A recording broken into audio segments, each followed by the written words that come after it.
Ladies and Habibis, we are going to introduction to you a rising star of South Asia. He is very well educated. He knows Islam and Christianity very well. He done what they said he can't. He is Doctor. Alhamdulillah. Wait a minute, what are you doing, Zakir? You come out, it's not you. Habibi, take him out. Sorry, there was some problem. He's Adam Sikher. Hello everyone, this is your favorite Murtid. Salamul Masih, peace of Christ be with each and every one of you. I hope you guys are having fun.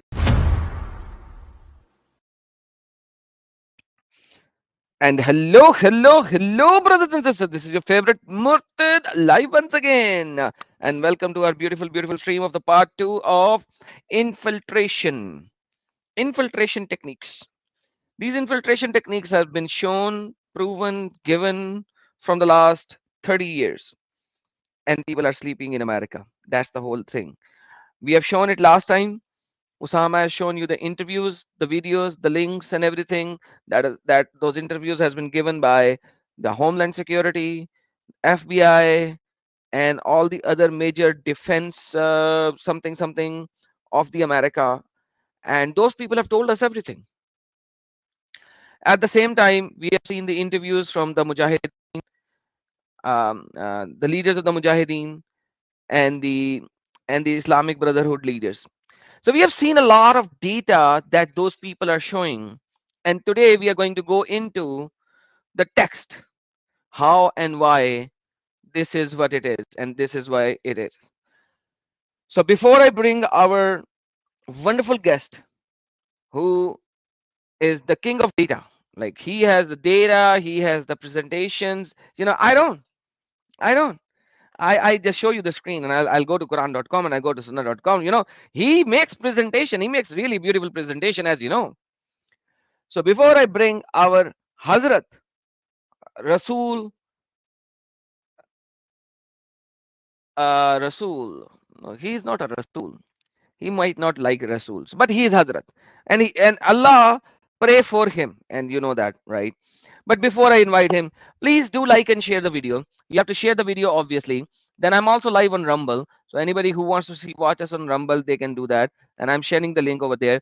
At the same time, I have tweeted my tweet for this video. You guys have to reshare the tweet. Twitter is the best way to reach millions and millions of people. You have to retweet. So this is the link of the tweet. And my moderators will keep on sharing the link of the tweet as well. So retweet, quote something on it, retweet, bring as many people as you can here, and that's your duty. That is your duty. My duty is to show you the data. Your duty is to share. So without any delay now, let us welcome our favorite Hazrat Usama Dakdok sallallahu alaihi wasallam. Welcome, brother Usama. Hey, wa alayhi salatu wassalam. Good to be with you once again, Adam, and all your wonderful audience. Thank you so much for allowing me to be part of this study, and I hope and I pray that not only we shake the ground of the propaganda Islam in the West to show to the people of the West that this is nothing but infiltration. It is not immigration. It is not seeking a better life, as Muslims always claim at the early stages when they move to a new country, that they love freedom and they like democracy. A little bit later, they are proudly holding the signs. Democracy, go to hell. Freedom, go to hell. It's like, what happened? Oh, we no longer need your freedom or democracy because we're going to exchange it with Islamic law. So once again, thanks, Adam, to have me here today. And I hope and I pray that the Lord will use us tonight. Amen, brother, and thank you so very much for this beautiful introduction. I loved it because I was just watching a tweet done by somebody, and Elon Musk, God bless Elon Musk, that he has made Twitter non-political and censor-free. So you can put whatever you want to put, whatever is happening in the world, you can put it there. So these people were crying out loud in London, kill, kill, kill, kill the infidels. They're Yeah. crying it out loud in London. And I just retweeted it today, just like 20 minutes ago. And they're like crying it out loud. And they're saying, kill, kill, kill, and we'll kill you all, the white people. So this is how bad it is. They're saying that out loud, and everyone is quiet there. The world is sleeping. And like you said last time, Americans are in coma. The world is sleeping and Americans are in coma. Very well said, brother. Very well said. Thank you. But at the same time, you know, we have to do our part. And our part is to show the people who does not have the knowledge, the data, the references, so that nobody can say that they did not have the knowledge. Just like our Christ said, my people are destroyed for the lack of knowledge. The God of the Bible said, my people are destroyed for the lack of knowledge. Very beautiful verse, very beautiful verse, because if you do not have the knowledge of your enemy, if you do not have the knowledge of your own data, you will be destroyed. People are out there to destroy you with their information, with their data. You Mm. need to have the right information and the right data. You need to have knowledge so that you will not let them do what they want to do. And Mhm. that's why we are doing what we are doing, so that we'll give you the data, the references, the information, so that you will not be destroyed with the lack of knowledge or by the lack of knowledge, but Amen. rather you will destroy them by the power of knowledge. Was the truth? Yes, indeed. Yes, indeed. All right. This is good, Adam. Are you ready to move on with our study for tonight? Oh, yes, brother. Let me know when I need to bring up the presentation, brother. Right now. Go for it. Awesome. So, everyone, we studied up to the slide number 24, and we are going to continue the same presentation, part one, that we did on Monday. This is part two, and we're going to start from slide number 25. And the mic goes to Hazrat Usama sallallahu alaihi wa alihi wasallam. Thank you. Wa alayhi salatu wassalam. Anyway, so here is the deal. Here is the deal. This slide actually I brought it from our presentation revealing the truth about Islam, and it is the questions which the people is always asked after September 11. Who did it? Who did September 11 and why they did it? Amazingly, from that day, 23 years ago until today, I heard so many different opinions. I mean, literally, some defended Islam and said that have nothing to do with Islam because this was inside job, and the inside job it was Bush job. Or a little bit later, they said actually it was Israel job. And a little bit later, I found out actually it is Bin Laden job. Even the Muslims are bragging about Bin Laden that he is the one who did it. So who did it and why they did it? And obviously, when you get a liberal president in America in the White House, a Muslim man or somebody who is in love with the Muslims, he will do everything he can to remove Islam out of it. As a matter of fact, Bush did that first when he went to Al Muhajirun Mosque, and we got the video to share if somebody does not believe what we say, where Mr. George W. Bush praised Allah, praised Muhammad, praised Islam, and praised the Muslim, and quoted the Quran, and nobody said a thing. Nobody complained. The Republican kept it zip, and the Democrat, well, they're not upset about it. After all, if he's making Islam and Muslim look good, why not? But we exposed him, and we put the videos out when we talked about our presentation, jihad and terrorism, which would literally destroy every lie he said. When he was quoting the Quran in a very foolish way, taking sentence out, not taking a word, taking sentence out from the verse of the Quran, which means the Quran can be anything else for anybody else. So, but then we got Obama, who obviously made action to prove that September 11 had nothing to do with Islam, as he dealt with Al-Qaeda, as he did war. Great job with the Muslim Brotherhood in Egypt, and gives them my sweet country for 1 year. And the Egyptian, the Muslims and the Christians of Egypt said, it's not. We're not going to allow this to happen. Imagine with me, Adam. For over 100 years, the Muslim Brotherhood in Egypt are trying to do everything they can to take over Egypt. And they got their golden opportunity, their golden chance with the help of Barack Hussein Obama. And he gave them Egypt on a silver dish, and the Egyptian 1 year later, and we can talk about that later, why and how this happened. 1 year later, after 100 years, from the days of Hassan al-Banna and Sayyid Qutb and all the Muslim Brotherhood chain of leaders, after 1 year, they lost everything because the Muslims of Egypt figured out what is the agenda of the Muslim Brotherhood. How are they going to change the law in Egypt to present Sharia instead of the law we have, which is a mix between French laws and the Islamic laws, if there is not too much controversy between them. And that's when the Egyptian rised up, and as Sisi came to power. Morsi is dead. As a matter of fact, he died with a heart attack at court. And that was the end of it. So now let's talk about who did it and why they did it. Obviously, you and I can talk for hours and hours about Islam without quoting Islam. And that's where we lose the argument, and the West look at us like we're losing our mind. And I love it how Muslims and liberals alike, they will tell me, do not paint Islam with a big white brush. You cannot tell me all the Muslim is this and all the Muslim is that, because if you talk about September 11, these are the radicals, the extremists, the fundamentalists, not the Muslims. And I said, trust me, when it comes to paint, I'm a professional painter. I painted for more than 14, I'm not kidding, you can laugh, but I painted for more than 44 years. I started painting when I was 11 years old. And when you paint, you need different size brushes. Small brush, wide brush, 45 cut or a round brush, depends what you're doing. But when it comes to Islam, you don't need any brushes. Maybe you think you're going to use a roller. No, you don't need a roller. Maybe you need a sprayer. No, you don't need a sprayer. To paint Islam with paint, all what you need to do is open 5-gallon bucket and dump it on the ground.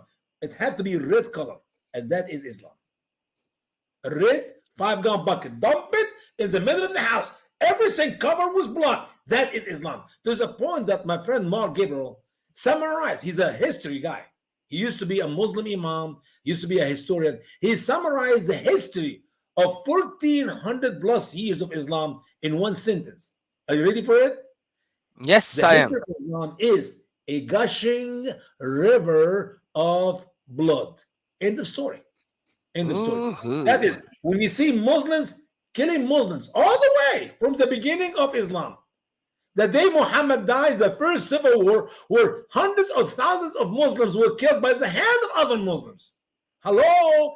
And from that day until today, Muslims are killing infidels or Muslims are killing Muslims. And I don't have to go far. Right now, I can take you to Syria and I show you Muslims killing Muslims. I can take you to Yemen and I show you Muslims are killing Muslims. I can take you to Iraq and I show you Muslims killing Muslims. As a matter of fact, soon we're going to see Muslims killing Muslims all over Europe and America after the West will fall into the hand of Muslims. Why? Because right now, Adam, they are so much in love with each other. I'm surprised. We go to one mosque after another mosque all over America, and you ask the question, what type of a mosque are you? Shia, Sunni? Oh, no. We are Muslims. And they hold hand, Shia and Sunni, hold hand, and they kiss each other on the cheek. Hello, brother. Hello, brother. And the sisters, hello, sister.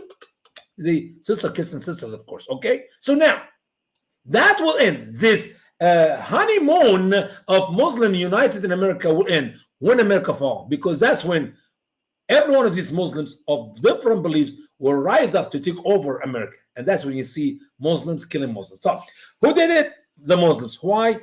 Why they did it? Obviously, the answer is in the Quran. Let's go to Quran chapter 5:51, if you don't mind, Adam. Here is the word of Allah. I do not mind, brother. I do not mind.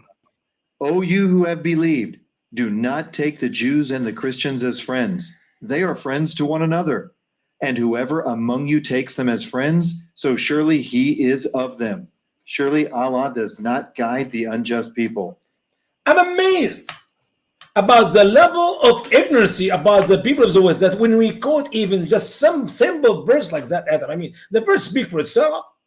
They look at us like we are the not guys and Muslims are the wonderful people. I'm going to share with you a quick story here. So I was in Orlando, big church, who invited the Muslims to come for, no kidding, 6 weeks. 6 weeks. 6 Sundays, Adam.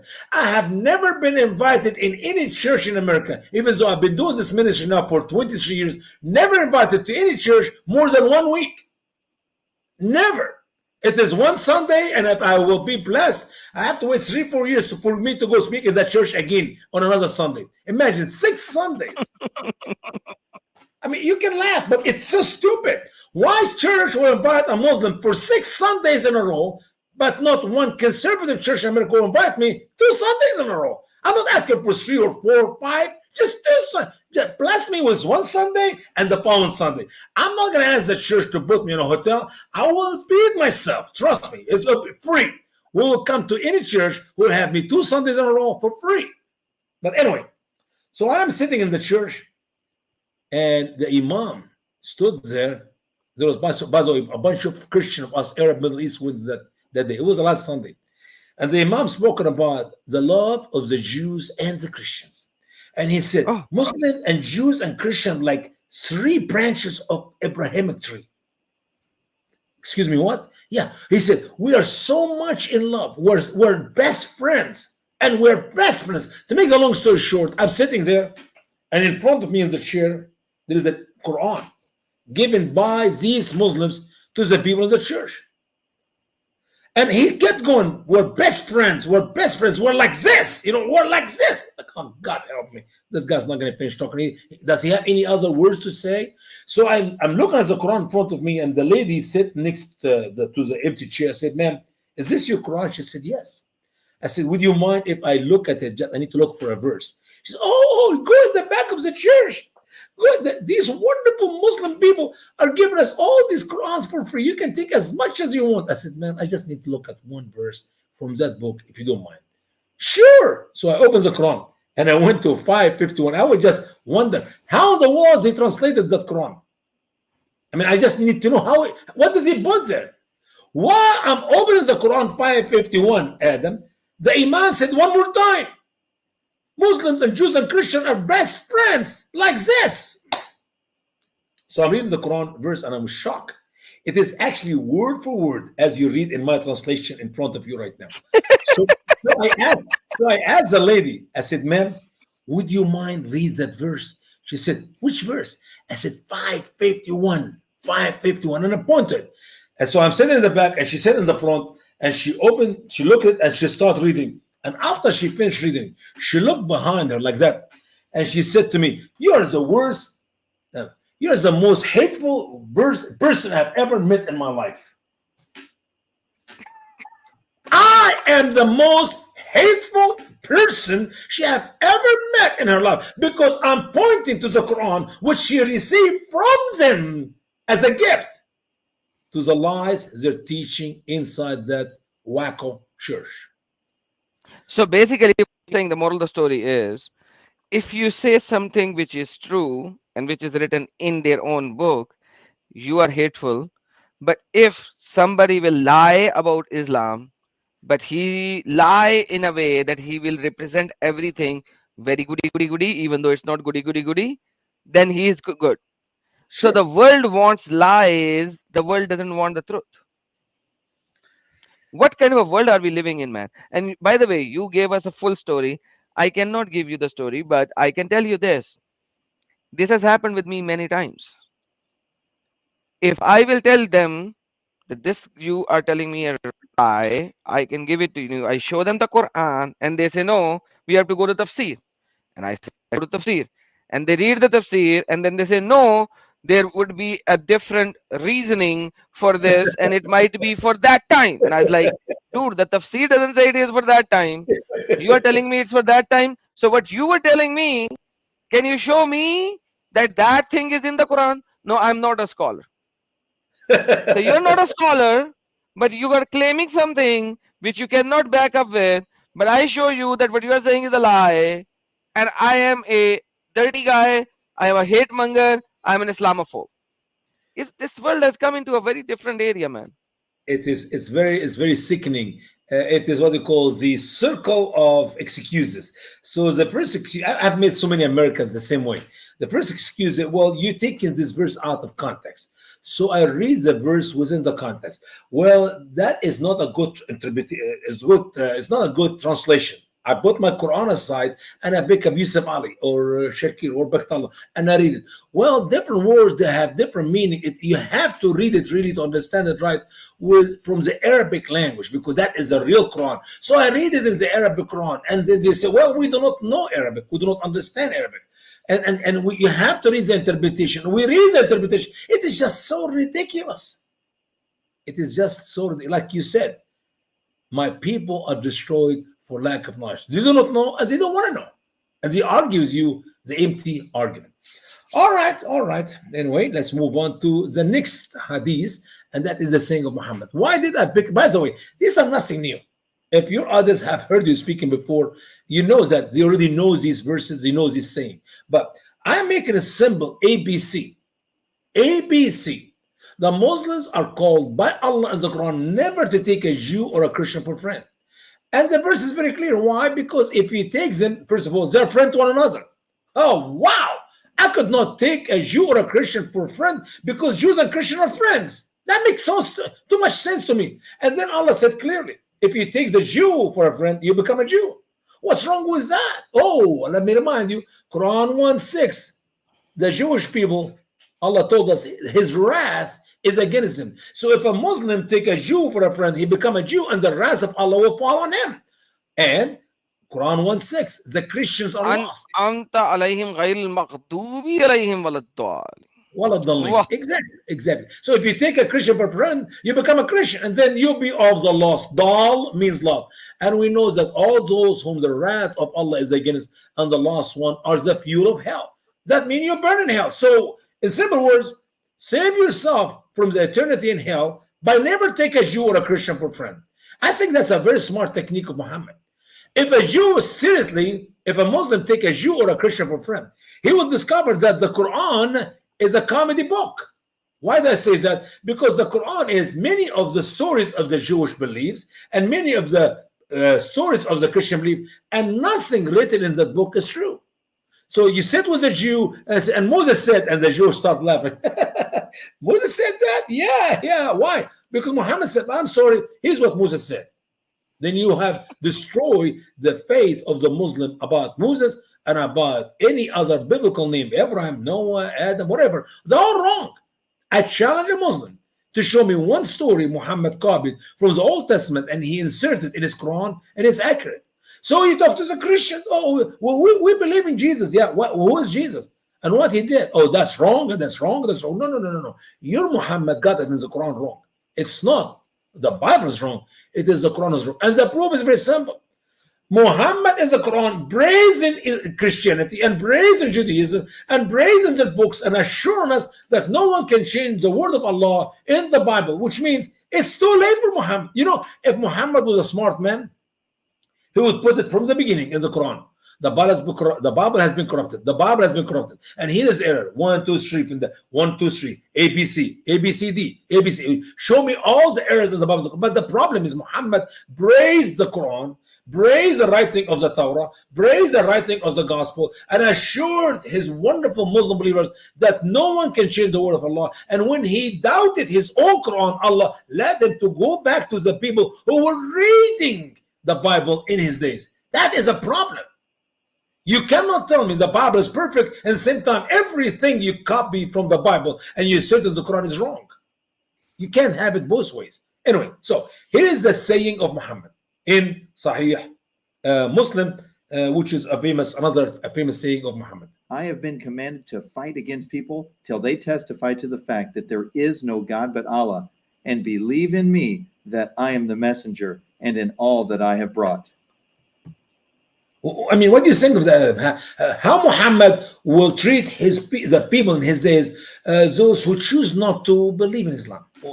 Tell me, what do you learn from that, Adam? That they will be killed, fought with until they believe. And by the way, just to add to this, this is, this Sahih Muslim. This is Kitabul Iman. So the name of the book is the first book of Sahih Muslim, and it's called the Book of Faith. So this hadith is the central integral part of the faith of Islam, which is chapter number 1 of the book Sahih Muslim, chapter number 1. This is the 28th hadith, And the 29th hadith is more clearer, and it adds the additional words that until they say this, until they say that there is no God but Allah and Muhammad is the messenger of Allah, until they say this, their wealth and their life is not protected. Yeah. Means Which you means, go take their wealth, yeah, exactly. take Which their means life. if you want to protect your life, if you want to protect your possession, you have to accept Islam. You have to say the Shahada. You have to believe in Muhammad. You have no options. Absolutely. So don't take the Jews and Christians for friends and kill them unless they become a Muslim. And by the way, that was not Muhammad's idea. That was Allah. When Muhammad said, I have been commanded by who? By Abu Bakr? No. By Omar? No. By Allah. Allah is the Allah one himself. who ordered Muhammad to kill the Jews and the Christians until they say the Shahada. God help us. God help us. That's Let's why Allah move is a on. shaitan. Yeah, absolutely. Here's one more powerful verse. Provoke. When you provoke, you challenge, you encourage, you force. That's provoke. Let's see how Muhammad provoked his believers. And notice, as we said earlier, who did it and why they did it? It's Muslim believers. You may call them radicals, you may call them extremists, you may call them fundamentals. I don't care what name you put for them. What did Allah call them is more important to me, Adam. Are you following me, Adam? It's not. Yes, sir. People call you what Allah call you. So Allah calls them believers, Muhammad calls them believers, and what is more greater than all that, they call themselves believers. But somehow here in America, to defend Islam and to clean up Islam and sugarcoat everything about Muslims, we will give them another name: radical, extremist, fundamentalist. Well, I challenge any Muslim to show me the word radical or the word extreme or the word fundamental in the Quran. Adam, do me a favor. Look right now. Go on the Quran right now online and look for the word radical. Can you find me the word radical mentioned anywhere in the Quran? No, but the Quran is radical. Because That's it's the true. truth. Yeah. To be a believer, you have to be radical. To be a Exactly. believer, you have to be extreme. To be a believer, you have to be fundamental.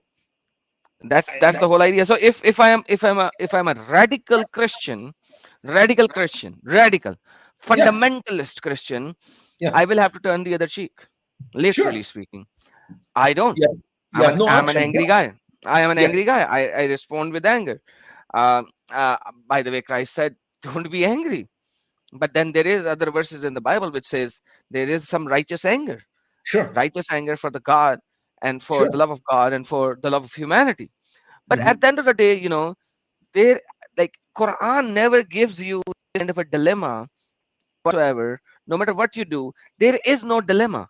If you want to follow, you have to follow it fully on the fundamental level of the teaching of Islam, and that is go out, fight, kill, or be killed. And if you don't do that, you are the munafiqeen and you will burn in hell, the lowest part Not of hell, in to be hell. precise. Hell number 7, Adam. Hell. Go Yep. down, deeper. You'll never come out of it. You will never come out Exactly. of it. And by the way, as you said, Adam, there's nothing. Here is the deal: the way we playing with words these days, or the last 20 some years, the way we're changing the meaning of every word. I mean, think about it. Years ago, I can open the Bible and it said there, I was gay when they said to me, "Let us go up to the house of the Lord." What is gay? Happy. Now, what is gay today? Two guys together, two ladies together. Okay, that is playing games with words. If you look in the dictionary right now for the word extreme, for the word radical, for the word fundamental, you will never see anything wrong with these words. As a matter of fact, the God of the Bible and the prophets of the Old Testament of the Bible and the apostle of the New Testament of the Bible and the believers in Christ, the Christians of the Bible, must be radical, extreme, and fundamental. And you look at these words in the dictionary. I talk about that in chapter 1 of volume 2 of jihad in the Quran. It's very powerful. People can go read this few pages. And I said, there is nothing wrong with this word, because even the word extreme in the dictionary It says extreme. It is very good. But extreme about what? Extreme Muslims, you kill the Jews and the Christian. Extreme Christian, you love everybody, even your enemy, which is extreme. Which is extreme. So it is beyond. I mean, here's a question for all the married ones who are listening to us right now. How do you like it, ladies, if your husband say, I love you, but not extremely, not radically, not fundamentally? So, honey, I'll be faithful to you all week long, but on Saturday, my day off, I'm going to be with another girlfriend. How do you like to have a husband? I mean, let's be serious. How do you like a husband who love you so much, but only once a month he go away with his girlfriend for 3-4 days, but the rest of the month he's really in love with you? I'm sorry, I don't want a wife who love me anyway, except extremely, fundamentally, radically. But the problem is, when you put these 3 words with Islam, you end with a true Muslim believer. And that is what the West cannot handle. The West cannot handle the truth about Muslims. And they think if we just rename them to extreme or radical or fundamental, then we know that there are good Muslims and there are bad Muslims. And then they come up with new word like Islamist. Think about Islamist. What is Islamist? Oh, Islamist, Adam, these are the bad Muslims, because the other The one who Muslims follow Islam? So Islamist means the one who follow Islam. Isn't that true? Yes, but if you think about the mentality of the people of the West, Osama bin Laden is Islamist, but Muhammad, So he was following Islam. Yes. Muhammad was Islamist. Muhammad was following Islam. But Prophet Muhammad was not Islamist. He was a Muslim. What the? Okay, sorry, excuse my friend. Like, are Stop. you Yeah, kidding me? I'm not kidding. I talked to hundreds of Americans because, see, the lies being put online, the lies is put on the media, and they use the word moderate Muslims. And now we got this Zudi Jasser, the man who pretend to be a moderate Muslims who are going to modernize Islam. He's actually right now running as a congressman in Arizona for the Republican Party. And I guarantee you that man is going to win, which means that now Muslims are both sides of the aisle. You're going to see Muslim Democrat and you're going to see Muslim Republican. God help us. We are about to be infiltrated for good. What happened to Trump? Is he an idiot? I don't think he's that idiot. No, Trump does not want to get into the politically correctness, in political correctness, which means he's going to tell the truth about Islam, because that will be the lost. That will be the end of his existence. The Democrat cannot wait to catch him saying something, doing something to crucify him, and he will lose the last chance American have to save this country. Anyway, so we covered enough about the word Muslim believers. Simply, it's Allah who calls them believers. And if you have a problem with that, go talk to Allah or Muhammad. I have nothing to do with that. Neither, my dear brother Adam. So here is the word of Allah. Here's the word of Allah. O you prophet, provoke the believers to engage in war. If there will be 20 patient ones of you, they will have victory over 200. I love this verse because the next verse, Allah reduces the numbers. See, perhaps Allah did not know how bad it's going to be. How bad is it going to take? The God of perhaps did not know what's going to happen. So here, I mean, according to the number here, if there are 20 patients, 20. they will take over 100. That means, actually, can you imagine 20 take 100? That means each one have to kill 5. Exactly. That's and the hard. next verse, Allah reduces 1 to 2. Allah reduces the ratio. Listen to the verse. And now Allah knows that there is weakness in you. Excuse me. You mean you did not know that yesterday? Nope. So the next verse is like, okay, you 20 cannot kill 100. I'm sorry, you guys are not good. So let me reduce. So perhaps you guys had weakness in you. So Allah is going to reduce. Now only 200 of you can kill 100 can kill 200. Yeah, it's just so ridiculously funny. It's funny because, and the funny thing is, the Muslims who read the Quran, they use these fancy glasses here. Look at these glasses, Adam.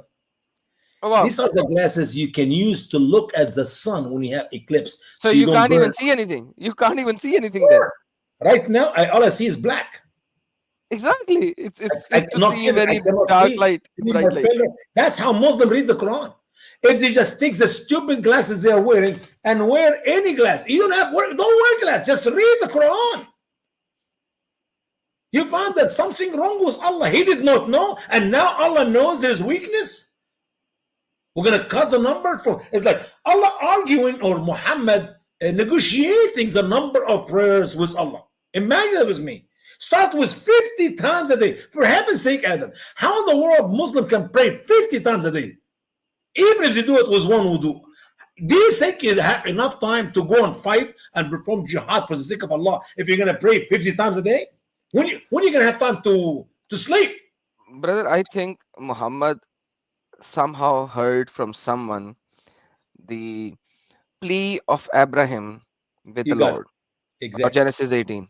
And then he was like, okay, how do I make it to Twist it. myself? And then that he Twist it a little twisted it. bit. That's exactly what he did, man. That's the If Muslim use logic and common sense, why Allah ordered Muhammad to ask the Muslim of the earth to pray 50 times a day, and Moses have to argue with? Moses was helping Muhammad and go back to Allah and come back to Moses and go back to Allah and come back to Moses and dropped it from 50 to 45 to 40. I mean, what is this negotiation? Buying a car? You're buying a camel? How much money are you going to pay for it? Anyway, let's move on.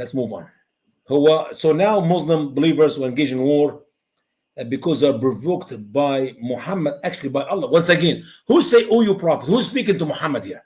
Allah. What Allah wants Muhammad to do? I'm sorry, bro. Provoke people to war. It must be love. It must be love. Islam is it's a very war of loving love, brother. It's a war of love, brother. All right, let's move to the great Muslim scholar. You see what we're doing here, Adam? We're doing exactly what you said. I'm sorry you misunderstand that verse, Adam. You see, because you are murtad, you're a wicked murtad, you are screwing the Quran, you're screwing the word of Allah, and you're interpreting it wrong. We have our own scholars, sir. Al-Tabari is one of the top. Do you mind if I read to you what Al-Tabari said about war? Maybe. He's daif. So at the end of the day, he's daif. So if Tibri is daif, okay, let's go to Ibn Kasir. Same thing. It doesn't matter who you pick up. It makes And no then Ibn difference. Kasir says the same thing. No, they are fallible human beings. Like you said that you wanted to go to Tafsir. You said you wanted to go to Tafsir. But Man, that's just so crazy. And the reasons they want to go to Tafsir because they think you do not know what the Tafsir is. And now it's like, oh, you know what? Maybe I'm wrong. I apologize. I did not know that's actually what Allah meant when He said to go to war. I apologize. You know what? I need to study more about Islam, and I'll come back to you 10 years from now, or maybe 20 years from now, so we can talk about killing in Islam, war in Islam. No. We read the Quran and we read the Hadith. We read the interpretation of your so-called, I call them dumbers, actually. I could not call them scholars. Yesterday I was recording a show and they give you all different opinions, the opposite. Scholars disagree. I'm not kidding you. Scholars disagree. 1 + 1 = 2. 1 + 1 = 20. 1 + 1 = 352. What number do you want to use? Absolutely. Here's Al-Tabari. Salah, the great scholar of Islam, is going to help us to see exactly that war in Islam is only defensive war. If you are minding your own business. Yes, Muhammad was asked to provoke the believer to fight, but that is not to go and kill. That is to defend your country. That is to defend. You see, Muhammad was so persecuted and he was kicked out of his home and his followers lost everything. And now the infidels would like to kill them. Why? But now they have to stand up for their freedom. They have to stand. They're freedom fighter, Adam. Like Gazan people right now, they're freedom fighters. They're fighting for their country, for their life. Brother, you do realize that lying is haram in Christianity. Liars go to hell. You can't lie like that, okay? Like you have to tell the people you are doing it sarcastically because they'll start to believe you. All right, I'm not talking on. You know what I mean here. Come on. I know exactly. I mean, but the listeners might not know. So Usama was sarcastic here. Let's I read the was theory. sarcastic. I did not mean it. And if you think I meant it, that means I really need some help. But anyway, let's move on. Let's move on to the great. By the way, Al-Tabari, I like Al-Tabari more than Ibn Kathir. You know why? He's Because he's closer. clear. Yeah, He's he's clear and closer. he's But time-wise, if somebody would write an interpretation to some of the verses or some of the action of Muhammad, and that someone will say within few years from Muhammad's life, to me, he's more credible than those who are living in America today. I see some Muslim imam in America. They actually wear suits and ties, pink shirt. mashallah. Imagine a Muslim imam wearing a pink shirt, Mashallah. that color, That is what. pink, Okay. pink. And by the Yeah, way, I have a video in my Urdu channel that is going to go yeah. live this Monday, and I'm proving that Muhammad was a LGBTQ plus A Oh, B you C D stop X it, Y man. Z follower. You makes me so upset with you. My boyfriend would not like to hear you talk like that about Prophet Muhammad. Muhammad's boyfriend did not like anybody else as well. He only loved Muhammad. He was very, very possessive about Muhammad, brother. MashaAllah, man. Hey, I remember actually you and I talked about that with Father Butrus. Oh, that was different. That was Father Butras brought us something really different as well. Yeah, Yeah, I it was I good. need to go back and show that as well. But anyhow, Uh, I did not show in that one that. It's just so many things that is available, you know.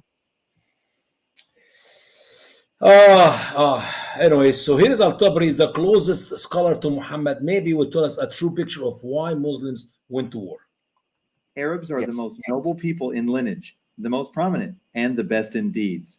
We were the first to respond to the call of the Prophet. We are Allah's helpers and the viziers of his messenger. We fight people until they believe in Allah. He who believes in Allah and his messenger has protected his life and possessions from us. As for one who disbelieves, we will fight him forever in the cause of Allah. Killing him is a small matter to us. Yes, indeed. We are Allah's helpers. You see that, guys? Here, we are Allah's helpers. As I always say, if your God need help, please do yourself a favor, search for a different God. Such a better God. The God who doesn't want help, doesn't need help. Well, because here's the truth. My Jesus does not need any help from me. As a matter of fact, I need his help every hour, every minute, every second. You know, when I breathe, I say, thank you, Jesus, that I can breathe with your help. How can a human help Allah? If Allah is God, how can Allah need my help? I'm going to help Allah? Anyway, here we go. We fight. The Arab are the best. Yes, indeed. They're the best indeed. We fight people. Who are people? Humans. Non-Muslim. Non-Muslims, but humans, okay? We fight humans, we fight people until they stop fighting us. No. Until they accept Islam. believe in Allah. Now, you want to protect your life, as Adam said earlier, from the rest of the hadith of Sahih Muslim. You want to protect your life? You want to protect your possessions? Accept Islam. Say the Shahada. Otherwise, Muslims will kill you. And killing you is a small matter to them. As a matter of fact, Muslims killing themselves to kill you is a small matter to them. Muslim kills their sons and daughters to kill you is a small matter to them. It's amazing. Absolutely. On CARE website, they came and recorded me speaking in a school in Ohio. So they took a video of me. And if you go on CARE website right now, CARE website, they have me as Islamophobe. And they said, Mr. Dakdok said, Muslims killing infidels is a small matter to them. And they have the video. And guess what? Behind me on the screen, Adam, that video, which they have on the website, behind me on my big screen, is that statement here of Al-Tabari. So I said, stop the video. Look behind me. What do I have on the screen? It is the great Muslim scholar Al-Tabari interpretation, not Usama Dakdok opinion. And sadly, most liberals cannot see it. Most Muslim, Arab, most liberals in America cannot see it. You ready for that next verse, Adam? I think you're gonna love that one. This is beautiful. 47 4. Oh my God. Oh my This is God. like, this is not. we I mean, every one of these verses, like there's a story come up with it. So I was in Walmart in my own town here in Missouri, and I met with a doctor and his wife and their son in Walmart at night. So I talked to her, I said, are you, she said, oh, we're Muslims. I said, you have not left Islam yet? She said, no. A'udhu billah, a'udhu billah. Why are you saying that? I said, haven't you figured out what Islam is all about? So we talked about beheading. She said, are you trying to tell me that the Quran said that Muhammad were beheading people, like cutting their head off? I said, yes. She said, no, that's not true. So I quoted that verse. By the way, she's from Syria, so she speaks Arabic very well. I speak Arabic very well. فإذ لقيتم الذين كفروا فضربوا الرقاب حتى إذا أثخنتموهم. يعني I'm reading the verse in Arabic. She said, no. That's not what Allah said. That's not what Allah meant. Lament. So laments. When Allah says zarbul riqab, when Allah. By the way, zarb. I use this verse for adrabahunna, Quran chapter 4, verse number 34 as well. I was like, so if you say adrab means lightly, so you are hitting their necks lightly, like it's just unbelievable. But anyhow, sure. Allah meant something else, even though He wrote something else. That's not what Allah meant by what He said. I said, so you can go inside. So okay, here we go. Darb al-riqab. A, massage their neck. B, hug and kiss their neck. Or C, cut their head off completely by separating from the body through the neck. Which one do you think is the right interpretation? The right meaning for the reading of the verse? Strike their necks. But she didn't like it. She walked away from me. Anyway, here we go. So when you meet those who became infidels, so strike the necks until you have made a great slaughter among them. And I love it how Muslims defend that verse, Adam, by saying, you're Egyptian, yeah? And you're a Christian, yeah? 1,400 years ago, that's when Muslims came to Egypt. I said, no, they invaded Egypt. Not came, they invaded. They were not welcome as a guest, they invaded my country. Well, how can they still Christian today in Egypt if you tell me that verse actually means beheading? I said, read the rest of the verse. Until. What until means? Until you have made a great slaughter. So when you have great slaughter, enough blood, enough shed, then don't behead anymore. Adam, they only killed 4 million Christian Egyptians, a Christian Copt, in the first 100 years. 4 million. That's it. That's too little. That's 4 million, brother. That's it.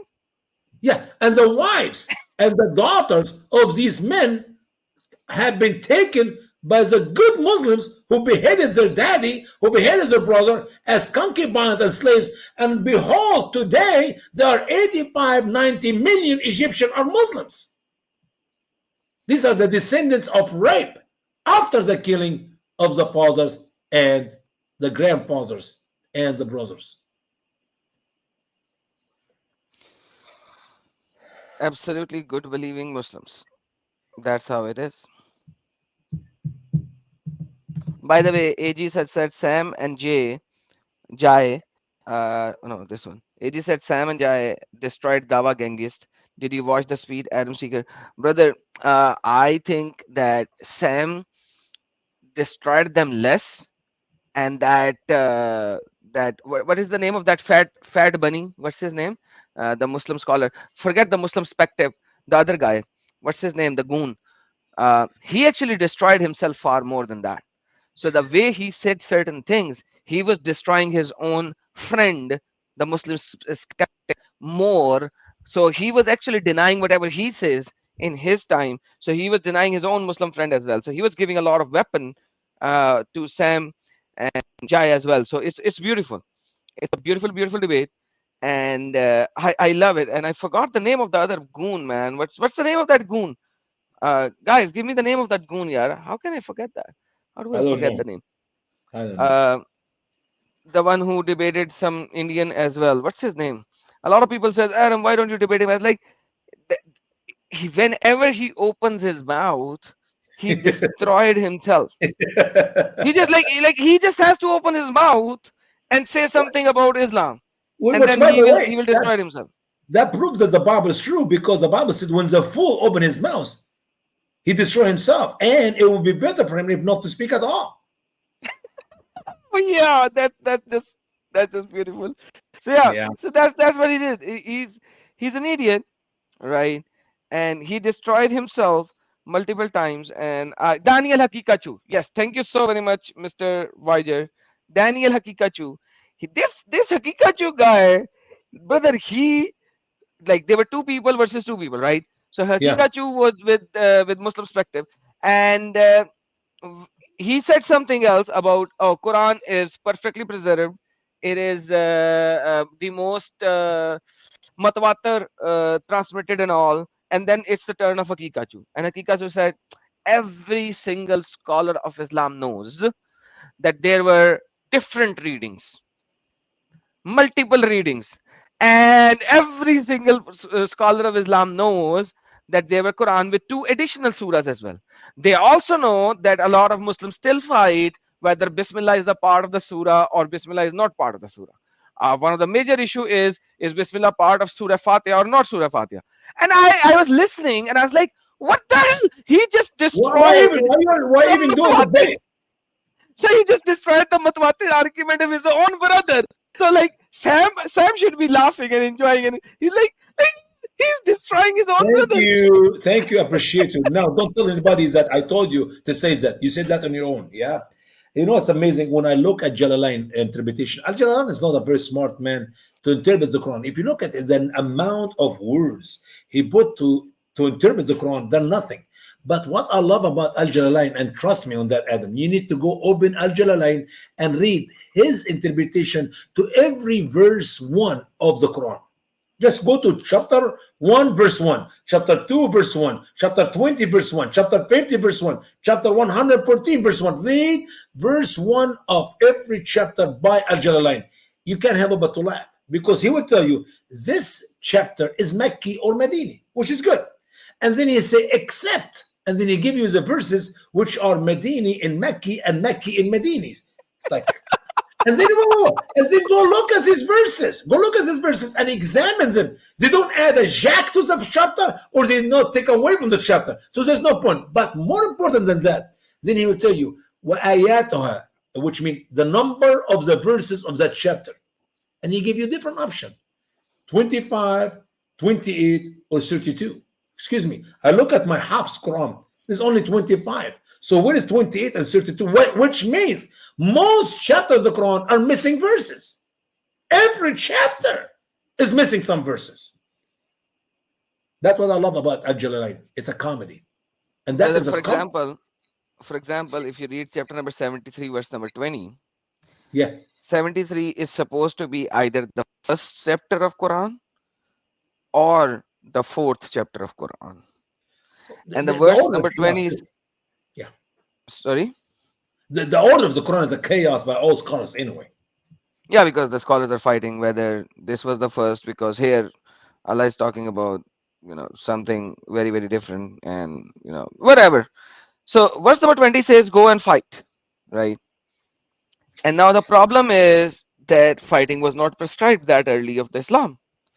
And then suddenly they'll be like, chapter number 73 is the Surah Muzammil, is the third revelation, but except for verse number 20 and verse for 10 and verse number 11. And you're like, how do you know that? How do these scholars know that when Muhammad did not say that? There is no evidence of saying that. So how do these scholars come to know that? Okay, let me give you another comedy of Jalalain. He actually, I believe, chapter 10. He quoted chapter 10 is Mecca except 3 verses in it, okay, or 2 verses. But also he said, actually, it could be Medini except the same 3 verses. So wait a minute. Is a chapter Mecca or Medini?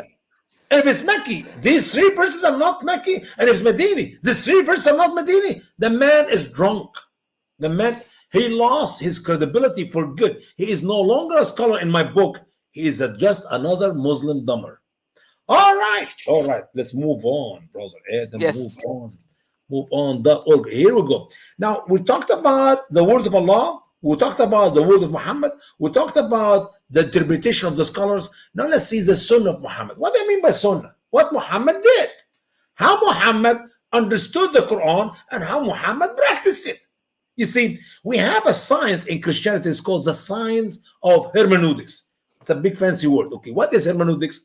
What the prophet said, what he meant by what he said, how he understood it in his days, how he practiced it himself, okay, and then how the people of his days practice it, and then you bring it all the way 2,000 years later today. Now we know in our culture setting what Paul meant by what he said, because we know what he said, we know what he meant, we know how he practiced it, we know how early Christian practiced it, and then we bring it to the year 2024 and we can practice it accurately today.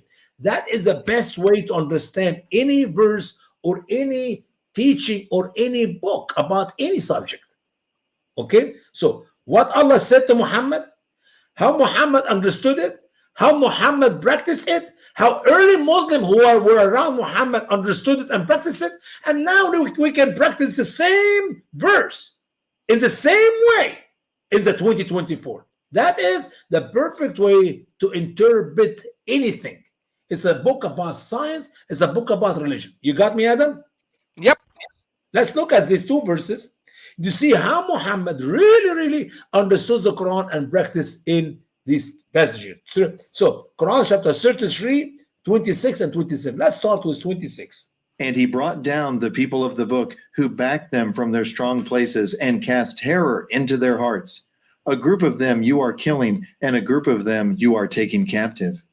Now, obviously, that verse is not talk about the Jews and the Christians. The word the people of the book is actually meaning the Jews and the Christians. But obviously, we're talking about Bani Qurayza, only one group who were 2.5 miles or so near Medina. Now, I know that Muslims will come up with great interpretation, which I call fabrication. Why is that? Because they will tell you, these people broke the covenant with Muhammad. Excuse me, what covenant? Well, they were supposed to be in a covenant with Muhammad, and since they broke the covenant with Muhammad, therefore Muhammad has the right to kill them. Okay, let me tell you what happened. Muhammad was washing his sword from the blood, and Jibreel came to him. Oh, Muhammad, why are you washing the sword from the blood in it? Did the angels stop fighting? He said, no. He said, okay, arise, Muhammad, and go to the city of Qurayza. Muhammad made a covenant, a mu'ahada, but with Bani Qurayza, as he made many covenants with all the people in the neighborhood. According to Muslim scholars, the covenant is, you don't fight me and I will not fight you. You don't aid any people to come and fight me, or you don't go, that's what it is, So you mind your business and I mind my own business. Don't fight me, I don't aid somebody else against me. Okay. So Muhammad now want to go in war with the Jewish people of Quraysh. So Muhammad asked Bani Qurayza to join him and go fight with him against the other Jewish people of Quraysh. Bani Qurayza said, no, we're not going to fight with you. We're not going to fight against you, as we already have the covenant. Something happened, the wind and the rain and hurricane and tornado happened, and Muhammad did not go to war. Now Muhammad was very angry. He's mad inside him.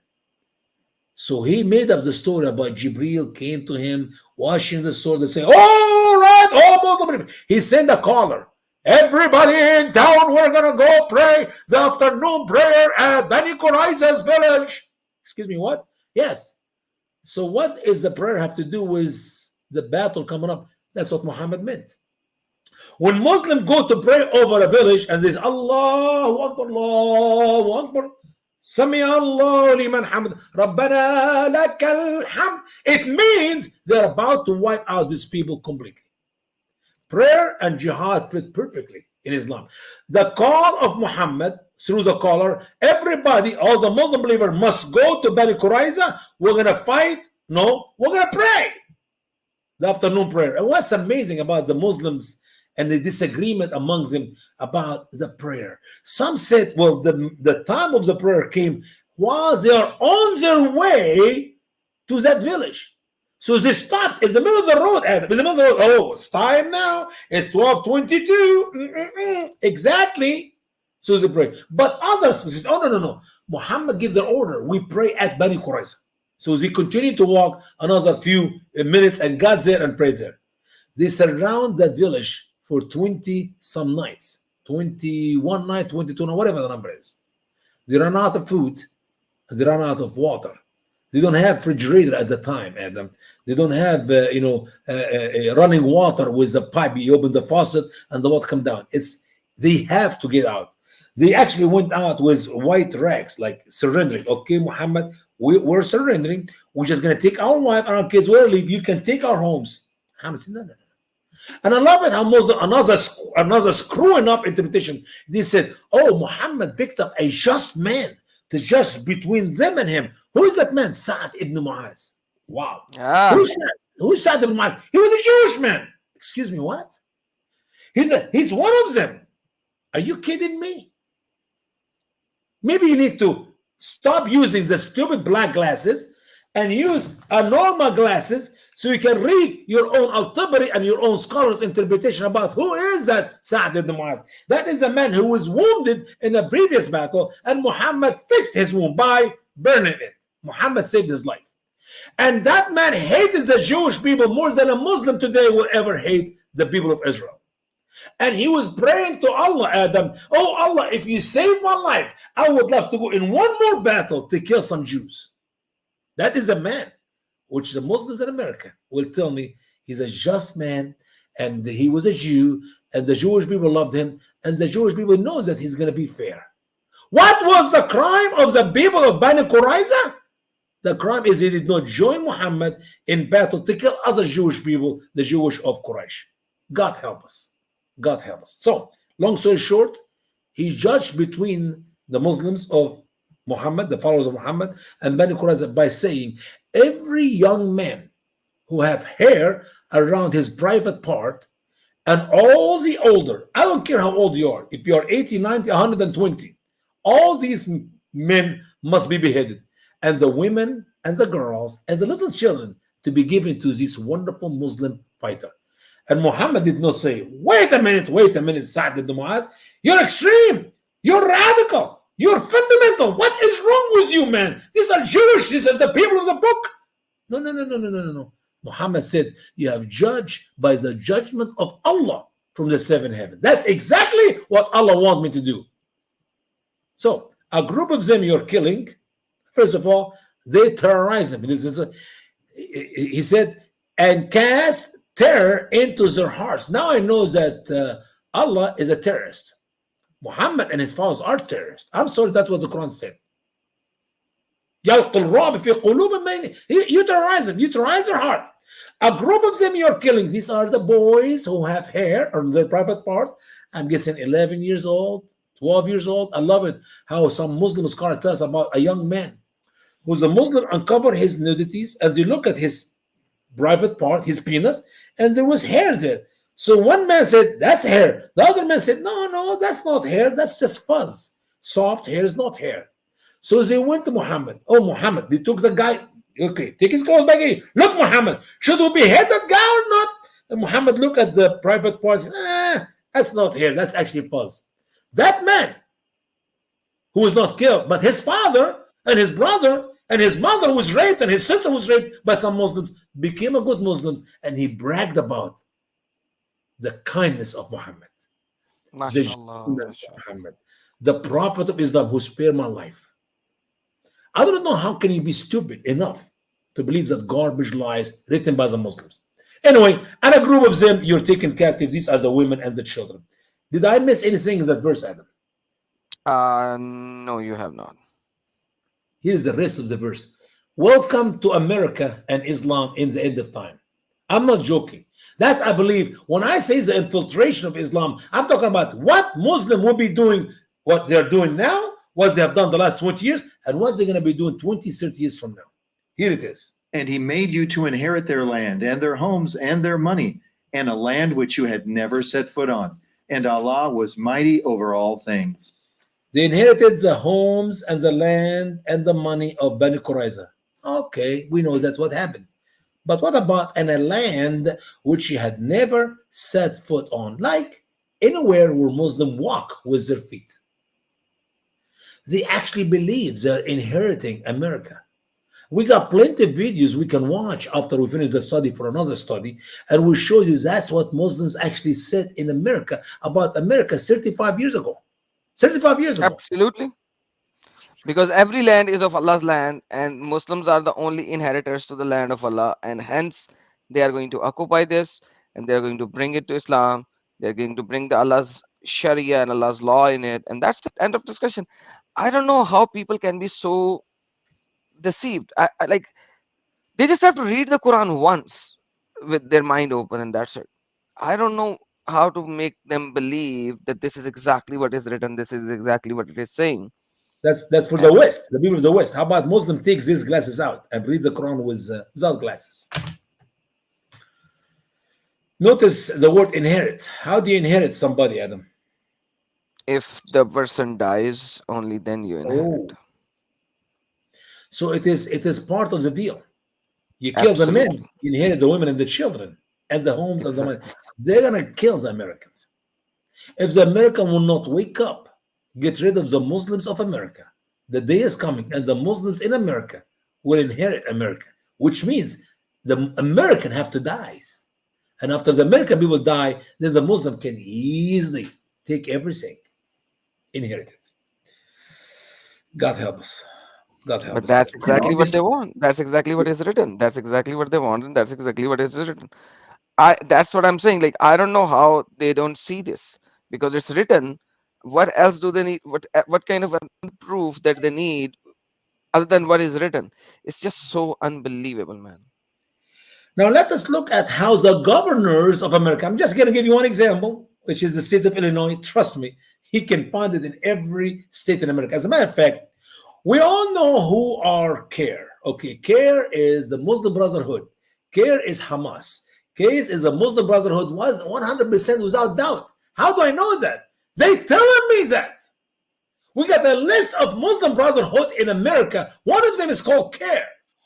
Other one is MSA, Muslim Student Association. Another one is ISNA. Another one, I got 30. As a matter of fact, we're going to show them to you in the end of that study when we get to the strategic goal of Muslim Brotherhood of North America. They wrote their names for us. Adam, imagine, I'm telling you, I'm Usama, I'm from Egypt. And then I come to you and say, how dare you call me Usama? How dare you say that I'm Egyptian? Excuse me, that's what you just said. I'm just repeating what you just said. But how dare you? Yeah. So I'm going to show you. CARE is a Muslim Brotherhood. There's no joke. But if you go to every governor in America, we got 50 states with 50 governors. Well, guess what we have in these governors' offices? A spiritual advisor, a Muslim guy to advise our stupid, wicked, sick governors. May I ask you a question? I'm sorry? May I ask you a question? Sure. You said spiritual advisor, correct? Yeah. Can you show me one verse in Quran which says spirituality? Nope, it's not there. So they have spiritual advisor whose holy book doesn't have a single verse about spirituality. So how can somebody be a spiritual advisor if their holy book doesn't have a single verse on spirituality? This is the word they use because it make Islam faith. I mean, literally, we know that there is no faith in Islam. It's a savage cult. There's no belief in Islam. Yeah, okay. There's no belief in Islam. But if I come to you and you're American, Adam, if I come to you and you're American and I say, I would like to be your spiritual advisor. Sure, come on in. But am I not supposed to say, can you show me any spirituality in your religion, in your faith?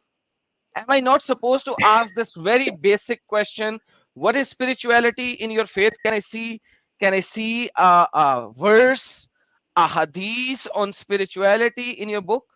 Do you think that the governors of America have any logic or common sense to ask your logical question, Adam? Are you kidding me? So you're telling me every single governor in America are a bunch of brain dumb fools? Oh, but don't worry. They also have a good Christian advisor. Most likely he is a gay or she is a lesbian. And they also have a Jewish spiritual advisor. Most likely he is a liberal Democrat. And we also have a Buddhist advisor, and they also have a Sikh advisor, and that is the interface movement into the government of America. As a matter of fact, just a few weeks ago, Kamala Harris' husband, he said, and I can bring you the quotation next week if you want, word for word, but he said something like what I'm about to say, that he is now meeting with the interface groups in America to end, listen to this, to end Islamophobia in America. So he's going to meet with a Jew and a Christian and an atheist, an agnostic and gay and lesbian and Buddhist and Sikh and all these people. He's going to meet with all of them to end the existence of Usama Dakdok, because that's exactly what they're going to do. They're going to lock up Usama Dakdok in prison for life, maybe even kill him. So Because can we ask Elon Musk to find the Mars habitation faster? Because seems like a person who has brain cannot live on Earth anymore. yeah, we should. Because London has fallen already. I come from Pakistan, and Pakistan has already fallen. Germany is falling down into pieces. They are actually the so many of the Muslims who migrated to Germany to get away from their country, and Germans gave them houses to live in, food to eat, and everything that they have given them, and then they are giving them jobs to do and everything. And you know what they are asking now?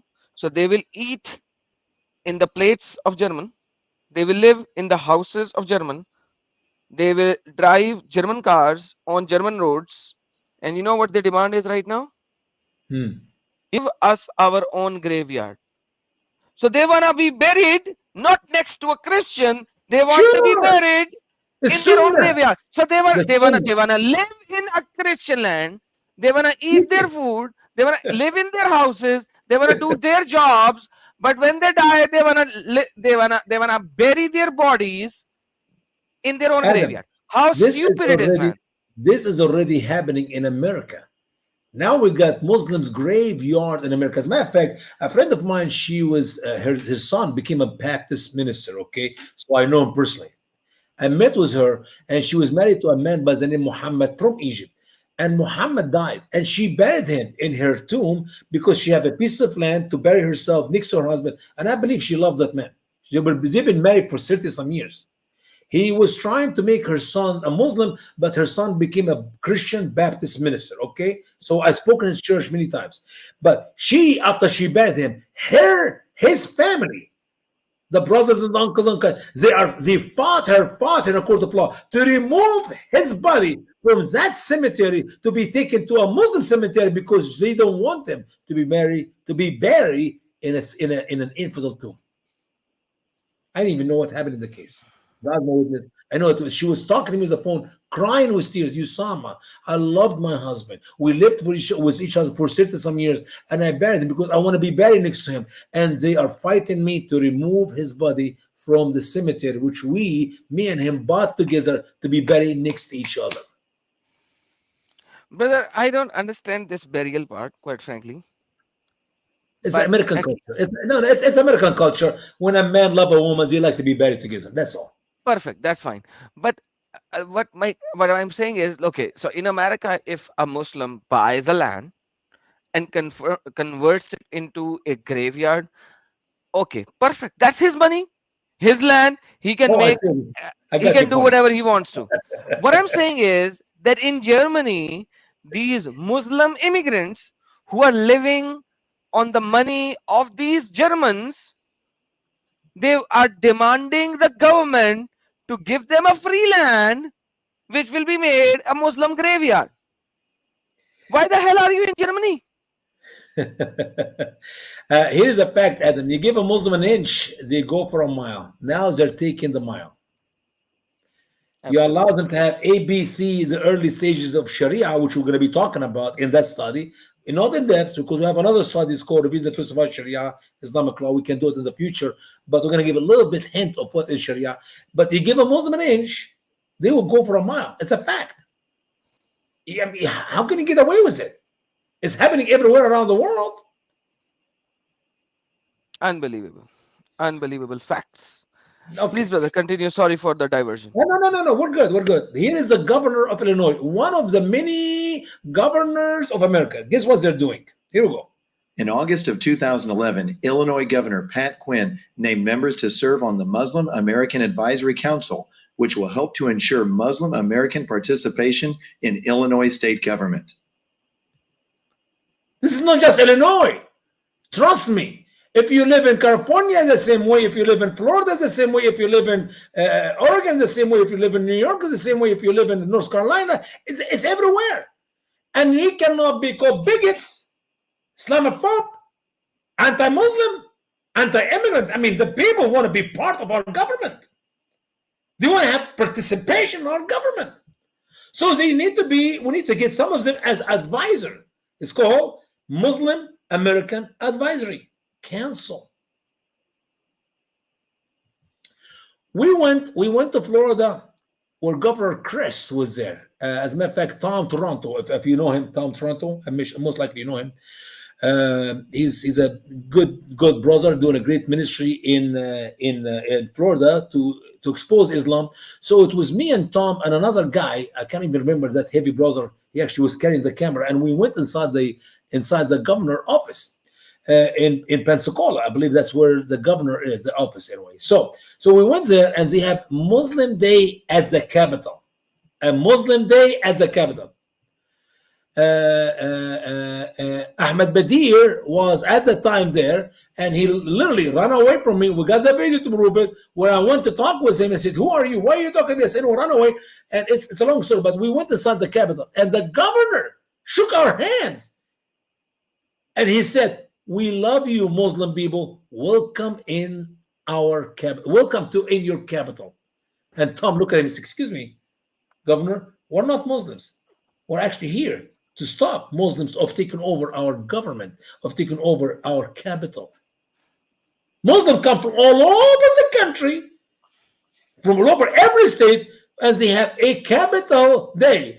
Muslim Day capital, Muslim capital day, where all the Muslims go to the capital, and they put beautiful tent outside, they serve you fresh coffee, they serve you Middle East food, and they have this hospitality. And our legislator, idiot, useful, idiot, dumb, go down to their tent, shakes their hand, take pictures with them, eat the Middle East food, and drink Egyptian coffee or Arab coffee, and mashallah, a good celebration day, and we welcome the Muslims in the capital.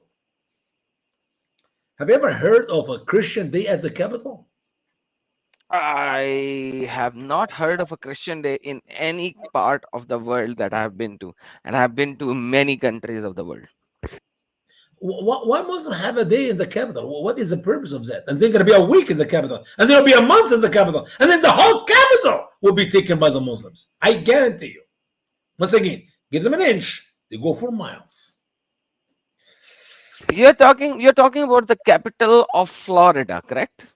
Yeah. I was Floridian at the time. Not right now. I'm a Missourian. I live in Missouri. But before that, I was living in Florida. So let me tell you, I've been to many parts of the world, including the capital of Canada and the capital of the United States of America and the capital of UK and the capital of Germany and the capital of a lot of other countries. Yeah. And as a Muslim, I have prayed in the mosques in all of these capitals. So you're saying capital of Florida, I'm saying the capital of the main countries.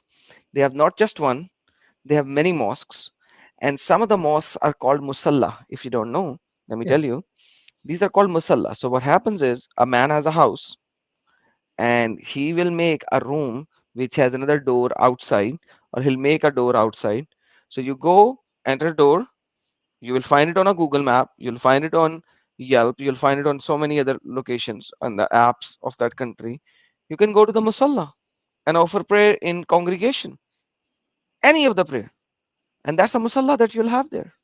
Yeah. So you are already run over by these Islamist infiltration in almost all of the Western countries right now, and the Western countries are sleeping and they are not creating babies. So Western culture is going to be doomed in the next 50 years because the culture is based on the humans, and these Christians and these people, Western white people, are creating less than 2 babies on the average. Already And the talked about Muslims are that. creating 5 babies on the average. Sure. So you are actually killing your own self and you're killing your own generation left, right, and center by not having babies. Full stop. Yeah. Let me give you some another piece of information. It was Orlando, Florida, where they have international airport there, and they decided to make a direct flight between, I believe, Qatar and Orlando, or yeah, I believe it's Qatar and Orlando. It's one direct flight. You leave Orlando, you are in Saudi Arabia Peninsula. All right. And that was after September 11, not before September 11, Adam, after September 11. So the Muslim requested the governor of Florida and wonderful dumb Democrat of Orlando if they can have a masalla, a mosque inside the airport. Why? Because people, they said in Islam, would like to have one more prayer before we go up in the airplane. In case you do not make it, you have to say, I said my last prayer before I left America, go back home, and if I die in the air, it's Allah's will, whatever. So the Floridian gave the Muslims not 30,000, $300,000, and that Muslim country gave $200,000, and now we got nice, beautiful, huge mosque. Not a room to pray inside the airport, a mosque inside the airport, which cost $500,000. We, the Floridian, pay our tax money to build a mosque inside Orlando because we got a direct flight from the stupid country of America, from the dumb place of Orlando to go overseas. MashaAllah. Enjoy. They're having fun because we do not have the knowledge, and we are the brain dumb fools who are making them destroy us. Full stop. Okay. They are not to be blamed. We are to be blamed. Okay. So we, as a Christian, and Sure. and the people of the United States, and the people of the Canada, and the people of the Brazil, and the people of the Western countries, the European countries, they are to be blamed because Sure. they are idiots. Thank God the Polandians prime minister stopped it. He was called a bigot, he was called racist, he was called so many words, but he said, my people comes first. And I have never been to Poland, quite frankly, ever in my life. Now I so wish to go there because once again, at least there is safe. It's a feeling of being safe there, which I cannot find any other part of the world right now.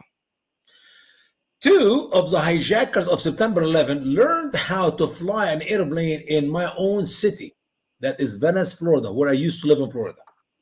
Small airport. A year and a half or so after September 11, I was actually at this airport to take a picture with the newspaper Venice Gandalier, which I have the picture, by the way, so I'm not making up a story, where a friend of mine, son, graduated from the same school. So I took my son and we went up in this school, which is 2-story, small, tiny, look like a house. 3-bedroom upstairs. They made them 3 school classes and the reception. As I went inside these rooms holding my son's hand, I felt sick in my stomach. My heart was beating fast and I was angry. And I confess I was angry. Because I know in these 3 classrooms upstairs, the Muhammad Atta and his buddies one Muslim guy, learned how to fly an airplane. As I walk out of the school, I told my son, Caleb, I said, let's go downstairs. I said, I can't breathe, son. He said, what's wrong with that? I said, I cannot breathe. I need to get out of that building. So I'm looking at the reception upstairs and I saw that man. When I look at him, Adam, excuse me, I know how my people in the Middle East look like. He did not have blue eyes or green eyes, black eyes, black curly hair, darker skin like my skin. I know he's from the Middle East. I know it. I said, excuse me. Hello, my name is Usama. I'm from Egypt. Who are you? Where are you from? And he will not answer my question. I said, sir, where are you? Where are you from? He said, I'm from Germany. I said, excuse me. I've been to Germany, not once, but twice. I know how the German people look like. What is your people group? What country are you from? He said, I'm from Morocco. I said, what's your name? He ignored me again. My friend, do you have a name? I lost it now. I'm really getting angry. The lady walked behind me and she said, Ali, don't forget to do blah, blah, blah. I said, your name is Ali and you are from Morocco and you don't want to tell it to me. What's wrong with you, man? Anyway, so now I'm opening the door, walking downstairs. And as I'm walking, coming up the stairs, 30 some students, 31, 32 students. I shook all their hands, Adam, one after one after one. That is less than 2 years after September 11. And I said, my name is Usama. What's your name? Ahmed, Mustafa, Ali, Hussein, Ahmed, Mahmoud, Ali, Mustafa, Hussein. All of them are Muslims in the same stupid school which graduated the first two students who killed 3,000 Americans on September 11th. Imagine that was me, Adam. I could not take it. So I'm looking for anybody, and I found a guy with some shirt, looked like a captain, a teacher, whatever. I said, sir? He said, yes. I said, excuse me. He said, yes. I said, do you know what kind of students we have in our school here? He said, oh, these are wonderful students. I said, you know that they are all Muslims? He said, yes, but these are good Muslim students.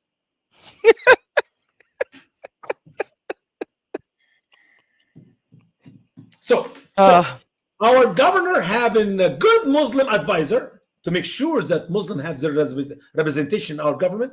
Our airport have good Muslim mosque. Our schools were, I said after September 11, we should learn a lesson from September 11 and do not allow any Muslim to be on an aeroplane. You can tell them you can walk on your feet, you can drive your car, you can swim the ocean, but you're not going to sit on an aeroplane. Now, a year and a half later, less than 2 years, we got Muslims are continuing to be educated in America because I found out that Venice Airport School get $5 million from Saudi Arabia or from Qatar every year, as they have to train Muslim students, not Muslim students, they have to train students from overseas. As if we do not have a school in Egypt to teach the same students how to fly 747, which our airport in Venice cannot handle because it's a small, tiny airport. They don't have long runners to have a big airplane. You can learn the same thing to be a captain and fly any size airplane in Cairo, Egypt for $1 for every $100 they spend in America. If it will cost the student $1,000 in America, it will cost them in Egypt $10, $20. You can learn how to fly the same airplane. No, they are invading America. They are infiltrating America. They are infiltrating our college and our schools, even after September 11 in a flight schools. Absolutely. And guys, please share.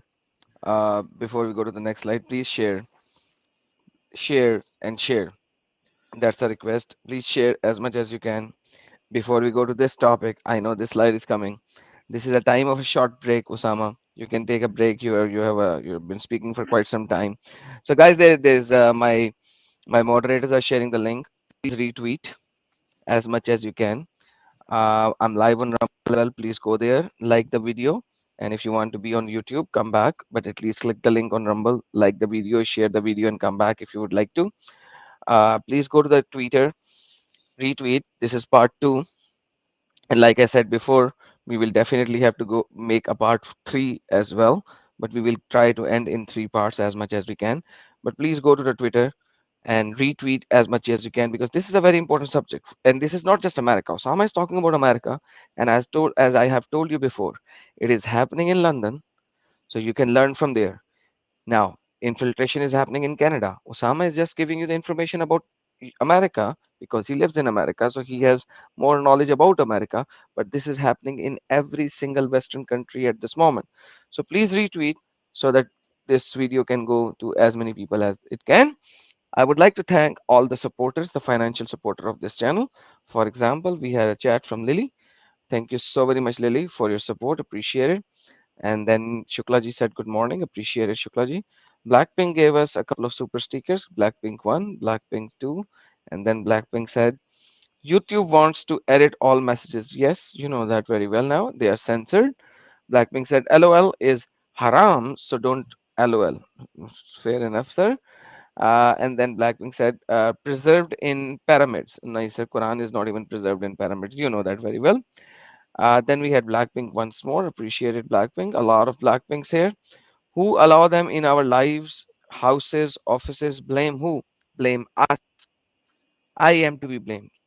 You are to be blamed. Every single one of us to be blamed because we become government. We become politicians. We need to learn and educate our children so that when they grow up and they be part of the society, they will not let them do that. So we are to be blamed. So thank you so very much, Blackpink, for that. I am to be blamed. First Joel, thank you so very much for your support, brother. Appreciate it as always. You are always a supporter here. Carmel, thank you so very much. I haven't seen you very often, but thank you so very much. Appreciate it. God bless my first two teachers, Adam and Osama, since 2020. Thank you so very much. Thank you, Carmel, for being here and for your support. Appreciate it. Atif Nadeem, thank you so very much, brother. As always, appreciate it. Uh, this is your 10th live super stream, super chat. Appreciated, brother. Thank you. And then we have Viger. Viger, thank you so very much. Viger is our moderator as well. He is my moderator on my Urdu channel as well, and he's always there helping me, putting all the links as well, and as well. And you always listen, you always are here. Appreciate it, Karmal. Appreciate it. Thank you so very much. Thank you everyone for being here, and thank you everyone for your financial support. Thank you everyone for liking it, liking the video, and on Rumble, and retweeting and sharing. So please use it. We are showing you the data. We are showing you the information. It's your job, it's your responsibility to share it, because the more listen, the better it is. We will spend here a few hours, 2 hours, 3 hours. We'll spend here, and we will give the information. If we spend 2 hours and 100 people will watch, that is 200 hours, right? But if 1,000 people will watch, that will become 2,000 hours. So it's all up to you how many people you would like to hear our 2 hours, right? So you're getting the information. Don't make this information stay with you. Share it. Share it as much as you can. And thank you once again for all the support, because this next topic, Usama is going to go deep. So right now is your time to take piece of paper and a pen, because he's going to go deep into certain things. And let me just tell you, whatever he is going to show you right now, this is exactly what Sharia is. Not what the Muslims tells you on the street, not what they claim on in TV channels. Because what they claim on TV channels is a blah blah. They will never be able to show it to you, but we will. I will. And I'm going to tell you, Usama is going to go deep. Brother Usama, mic is yours. Thank you All so very right. much. Sure, brother Adam. Um, By the way, before I start in that portion of Sharia here, I have to let the people know as well that this is not our study on Sharia. Our study on Sharia is a 4-hour study, and we will not be able to cover it in this subject of the infiltration of Islam to the West, America, and everywhere else they have arrived. So I'm going to give you a quick taste of what Sharia is about, just to give you an idea. Is that, as Adam said, the propaganda lies Muslim teach about Sharia is one thing, and the real Sharia is a different thing. Okay, and I hope and I pray maybe in the future, Adam, if you will bless me, give me a couple nights, 3 nights, whatever we can, to cover the subject of Sharia in depth, that we can literally dig into deep into it, so people know for sure what is in and out of Sharia. So we're Absolutely, brother. Absolutely. sure. I love it when everybody in the West say Sharia law, Sharia law. I'm tired of hearing even famous preachers use the word Sharia law. What does the word Sharia mean? Sharia means law. When you say Sharia law, as I always say, Adam, that means you're saying law, which means to me you are living in la land. You have no idea what you're talking about. You are clueless about the subject of Sharia. So let's just concentrate. I know it is hard to change a habit. Literally, because I listen to many Americans, I myself said it a couple of times, Sharia Allah. So what in the world I'm saying? You confuse me because I listen to you. So if you are used to say Sharia Allah, work hard to say Sharia or just say Islamic law. After all, how many other words do you know in the Arabic language? Hardly none. So forget about Sharia, say Islamic law, because that is the real meaning for the word. So Islamic law is the best way to go. Now, where is that Sharia comes from? And I'm going to share with you something here today I haven't even shared before when I was doing the study. It comes from two books, the Quran and from the Hadith. So if you read the Quran, and we can give you hundreds of examples, Allah said, do this. Do not do this. For example, 47:4, a minute earlier, we read in the beginning of the first half of our program, we talked about, Allah said, so when the forbidden months are passed, so kill the polytheists. That's 9:5. Or 47:4. When you meet those who became infidels, so strike the necks. That is a command. When Allah said, do not, that means you don't. Do, it means you do. So the do's and the don'ts is what we call law. And as you read the verse of the Quran, you see the punishment and the blessing of obeying or disobeying. I'm going to give you some example a bit later. If you do that, we're going to do this to you.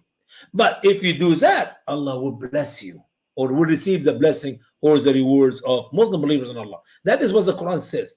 The do's and the don'ts, the blessing and the curse of disobeying or obeying this command. Similar to that, as you see here, the book is Sahih al-Bukhari, just one of the books, Bukhari, which is the collection of the saying of Bukhari.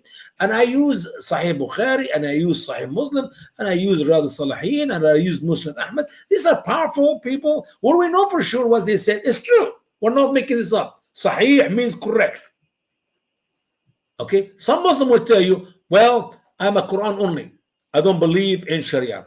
With all respect, That's BS. Exactly. Why? Because if you believe in the Quran only, guess what the Quran said?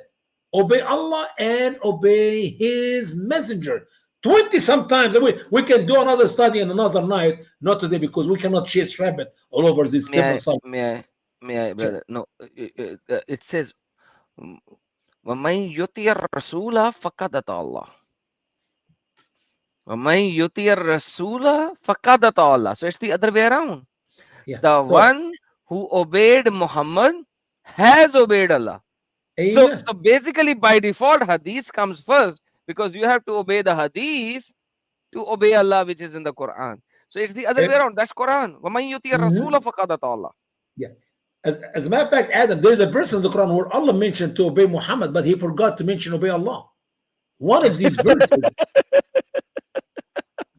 Don't make me change my subject. I can go out as a presentation and I give you the verse, but we can do this some other night, okay? Yes. Not today. Yes. Not today. All right. So I know for sure we'll do a Quran, topic that Allah is the Muhammad is the God of Allah, and we'll show it there.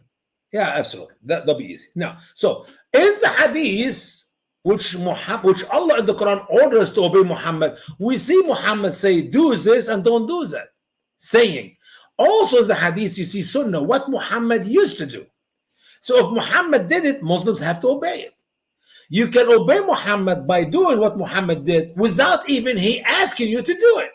So a true Muslim follower of Muhammad, when he pee, he does not stand up and pee. This is not Sunnah. You have to sit down like a lady and you pee like a lady. Why is that? Because if you stand up and pee and the wind put 1 or 2 drops of your own pee on your legs, on your clothes, now you're unclean. So that is, you obey Muhammad even by doing what he used to do without he asking you to do it. It's called follow the Sunnah. And amazing, Adam. Muslims can tell you 1 drop of my own pee on me will make me unclean, but I can drink a whole bottle of camel urine. MashaAllah. And that will not make you I'm still clean. Yep. I mean, I'd rather the camel pee on me, not to drink his urine. I'll be still clean, but that's okay. But you can actually make a cocktail of camel pee as well by mixing camel milk. So you'll have a mocktail. So camel milk, camel pee, mocktail. Yeah. Right. And if you can put some honey in it. I don't know. Honey is good. Yeah, it's healing. Yeah. Allah said honey is good for you. It's healing. Exactly. All right. Listen to that video and think with me about this important Imam Faisal Abdul Rauf. And that is what the foolish Americans are hearing from the deceiver imams about Sharia. And believe me, if you listen to that Imam and you like what he says, you have no problem. Why not we have Sharia in America? After all, listen carefully what Imam Faisal said. Here we go. So 90% of Sharia law is fully compatible, not only compatible, is consistent or compatible with American constitutional law and American laws. The areas of difference are small and minor. Small and minor? That was Imam Faisal Abdul Rauf, proponent of the Ground Zero Mosque, a leading voice for moderate Muslims. No, really, that's what people say about him. Very odd, considering the U.S. Constitution says nothing about killing relatives who dishonor your family or binding women with acid when they make an independent decision about their own education or family life. And he's at it again, telling a Scottish crowd that the West needs to incorporate Sharia law into our legal systems to promote integration of Muslims into our society. That might fly with some bleeding heart liberals afraid of causing offense, I guess, but it sure doesn't sit well with me. William himself, Michael Korn, host of The Arena, premiering tomorrow night right here on the Sun News Network. Hey, Michael. How are you? Michael, I hate to start out with a topic that you generally don't want to be very expressive about, but I'm gonna do it anyway. The American Constitution, 95% of it, and Sharia law, same page. Yeah, that man's either incredibly stupid or incredibly dishonest. I go for the liar. No, he's just practicing taqiyya. He's practicing Quran. Brother, let me tell you something before you say something.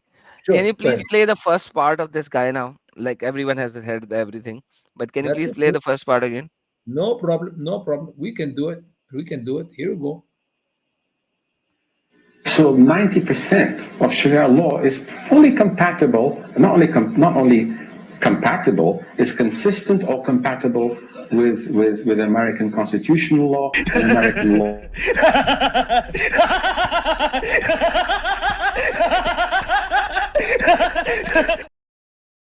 Rauf, proponent of the Ground Zero Mosque.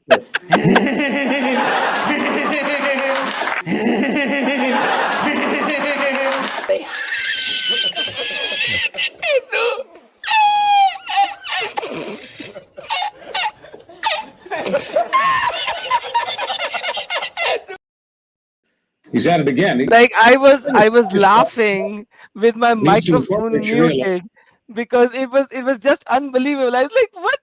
Like, what is he saying? Has he smoked some kind of a marijuana that nobody knows in the world? Adam, listen. There's not enough marijuana you can smoke in planet Earth. There's not enough alcohol you can drink. You can have the alcohol coming out your ears, your nose, and your hand to make you make that statement. Unless you live in a country where people are in it are very, very, very stupid. There's a level of stupidity. This guy is beyond it, man. It's just like how can you say an outright lie? Yeah, but he didn't even say 55, 60%. No, 95%. Fully compatible with U.S. Constitution laws. Unbelievable. But the other host and the two other guys, they were really good. They were like, they were straight out blunt. They were like, this guy was smoking something for sure. Yeah, I like that rebuttals as well. It's beautiful rebuttal. It's like, how can these people lie so much, brother? But that's just part of Islam. You can lie to promote Islam, and that's Sharia, anyways. That's so, brother. Imagine in Umdatus Salik, the Reliance of Traveler, there's a section called permissible lying. Did you see that? You read the whole Sharia manual. It says permissible lying, and in that section, it says that speech is a mean to attain your goal, and hence if the goal is good, then every type of speech is good. If you can attain a good goal by speaking the truth, then lying is haram. But if attaining a good goal is not achievable by speaking the truth, then lying is obligatory. It's not just permissible, it is obligatory that you have to lie. So if the goal is to infiltrate America, the so-called country of the mushrikeen, the country of the cross worshipper and the Jews and all that, and your goal is to spread Islam in this country, and you can't attain it by speaking the truth, then lying is not permissible, not just permissible, it is obligatory. It's necessary. You have to lie. And that's Umdatul Salik, their Sharia manual. So I think this guy is actually following the Sharia to the dot by Sure. speaking such blunt lies. Imam Faisal Abdul been many times on Fox News.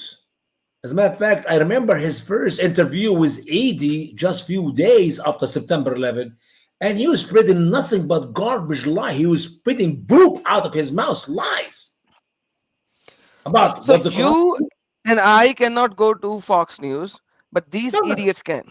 Yeah, yes.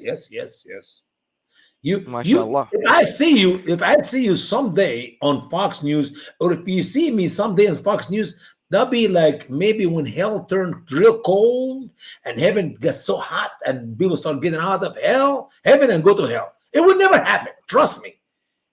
But We brother, got- there's a cold hell as well. You know that, right? Yeah, well, which one? In Islam, there is a hell which is really, really cold. He means the one which Allah said about Abraham, he go to the fire, be cold and peace. I'm kidding, you know. Allah said, "Oh fire, be cold and peace." And Muslim scholars said, if Allah did not say and peace, Abraham would have freeze in the fire and he died. He would die in the fire because Allah said, "Be cold." So the Man, reason that why- is just so crazy. it's amazing. The reason Allah Brother, said- there's somebody called Usama Dakdok in the live chat. Is that you? Who's using your account? somebody using my account. Yeah, somebody is using Usama Dakdok account. Oh, that is my producer here. No, she's okay. All right. That's we're, good. That's we're not going to shoot her and kill her. I need her for a little bit longer. perfect. Maybe- Please carry maybe on that. Then that's Sister good. Christy, 5 or 10 years from now, we can get rid of her for good. But for now, we need So her. we are not Muslim, so we're not getting rid of her. So You I'll sure? thank her Oh, for okay. being in the live chat. That's good. Appreciate it. Sister Let's Christy, move forward. All right. So 95%. Well, here's the challenge, Adam. Why not we find Imam Faisal Abdul to come and debate you or debate me and share with us. Listen carefully now. Share with us one Islamic law fit with any of the laws of the United States of America. I'm not saying 5%, 3%, 2%, just one law. I know the book of Reliance of the Traveler is a big book. It's over 1,200 pages. Can he find one? 8 pages, and I have read it cover to cover, and I challenge this Faisal guy that he cannot show me from all of these 1248 pages, which is the pages which has the text of the Sharia, including the glossary. He cannot show me a single law that complies with the Western laws. Full stop. Exactly. As I said it before, I would challenge any Muslim, Imam Faisal, anybody else, just show me one law and say, look, here's a law in Islam, here's the U.S. Constitution. I will quit my ministry for good, and I will never do what I'm doing now. It will be over. I will quit. As a matter of fact, I'll be the darn Muslim imams they ever have, and I will make sure that every American believe in Islam. I will be a good Muslim imam. Well, that's so easy to be a good Muslim Islam. You just have to lie and not show a single verse. As you say you are Imam and you lie, you are a good Muslim Imam, full stop. You don't have to memorize anything. You don't have to memorize Hadith. You don't have to memorize Quran. You just say Muhammad said and say whatever Muhammad said. And you don't have to give any evidence. That's a good Imam. Yeah. That's how it works. Yeah, I agree with you. All right, let's talk about what's happening in America under Sharia, under Islamic law. You see, we have a case in Oklahoma. That was in November 29, 2010. That it was just a couple of years after Barack Hussein Obama became a president. And believe it or not, Adam, I was actually speaking in Oklahoma during that time. And boy, oh boy, when I start talking about Sharia or something, and people go, woo, woo, woo, whistling and clapping hands, and there was a big promotion in my meeting. I was doing a meeting there with Brand House Worldview Weekend, and we got a big crowd. I don't know, 1,200 people or so in the meeting. Maybe his meetings normally between 1200 to 1800. So I'm going to shoot for the list. And people got excited. And I said, what is going on? And somebody said, oh, Usama, they stopped Sharia law in Oklahoma. I said, what do you mean? Was he pass a law? And 70% of the people of Oklahoma said no Sharia law in Oklahoma. And I said, whoa, and you're happy with 70%. Adam, listen carefully now. Guys, everybody watching me, please listen carefully. The law was passed in 2010 on the 29th of November, and it said there, whatever the date exactly, that Muslims cannot practice Sharia law in Oklahoma. And how many people voted for the law? 70. And how many people voted against it? 30. Do you know how many Muslims live in Oklahoma, Adam? I have no idea. Less than 0.5% at that time. Maybe now it's at 1-2%. I have no idea. But we talk about now 14 years ago. Less than 0.5%. I challenge you. Look at the population of Muslims in the state of Oklahoma 2010. It will be 0.4 something. Let's say 1%. How in the world 29% more people of Oklahoma said yes for Sharia and they said no for U.S. Constitution? If you only have 1% Muslim live in a state, who are the other 29% who said yes for Sharia, except stupid Democrats? Stupid Democrats, stupid, idiotic, liberal, secular, SICKLUARS. I guarantee you the gay and the lesbian Christians. join the Muslims. Yeah. I guarantee you the wacko, all those who hate America join the Muslims. I'm talking about 30%. There is not a place in America in 2010 have more than 3% Muslim, 4% Muslims. Not in New York, not in Orlando, Florida, not in Dearborn, not in Chicago, not in the Twin City in Minnesota. There was not a place have 5%. So you have to think it's supposed to be 95 to 5. No, we got 70 to 30. And that's not the entire case. Why? Listen to that. In the state of Oklahoma, voters by an overwhelming majority approved a ban on using international law or Sharia in any courtroom decision. Recently, a federal judge suspended the voters' decision, citing the fact that only Islam was specifically singled out in the law and not any other religion. This is Judge Vicky. This is Judge Vicky. Her name is Vicky Miles. Was appointed by Mr. Bill Clinton. And I love it how American Adam tried to teach me everything about everything in America because I'm stupid, dumb Egyptian. Okay, so Usama, a president cannot do as much as you think. You give so much credit to Barack Hussein Obama, and he only can serve for 4 or the most 8 years, and you kiss him goodbye. Do you know that when you appoint that federal judge here, she will serve on the bench until she dies? Absolutely. I mean, I know that. Even I know this part. Yeah, go ahead. No, I said even I know this part. That when they appoint this judge. I mean, Yeah, we got some everyone judges, they can't even walk to the court. They sit on an electric chair and they move and they still serve. So maybe Clinton served 8 years. But that judge will serve another 20, 30 more years. Who knows when she will die? Now, what did the excuse she used to end? She threw 70% of the people vote in a garbage can. You know what garbage can, Adam? Something like that. Garbage can. She got 70% of the people, not 51, not 61, 70 in a garbage can. Why? Because CAIR, the Council on American Islamic Relations, look here, the Sharia Council of American Islamic Relations, CAIR, met with her. 5 or 6 guys from CAIR, and when they said, Judge Vicky Miles, it's not fair. They only pick up on us, the Muslims. I mean, think about it. We are only few thousands or hundreds of thousands, whatever, live in Oklahoma. They pick on us. Did he mention any other laws? He says, oh, you got a point. They only pick on Muslims, and therefore it is unconstitutional for the people of Oklahoma to say no for Sharia. Oh, excuse me. Let me ask you a question, Mrs. Miles. Let me make sure that her name is Vicky Miles. Right, I'm not making up.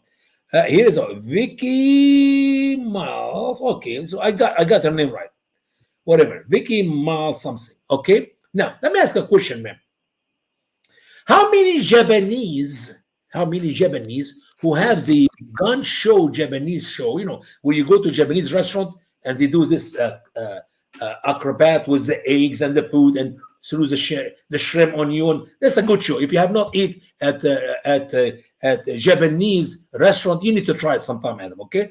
Now, how many Japanese or Chinese in America are trying to say to the American people, we only eat Japanese food and we only eat Chinese food? Do you know anybody from Japan who is trying to change in America to make the American people eat Japanese food, or anybody from China would like to force a law in America to force the American people to eat Chinese food? Do you know anybody like that? Not a single one. Okay.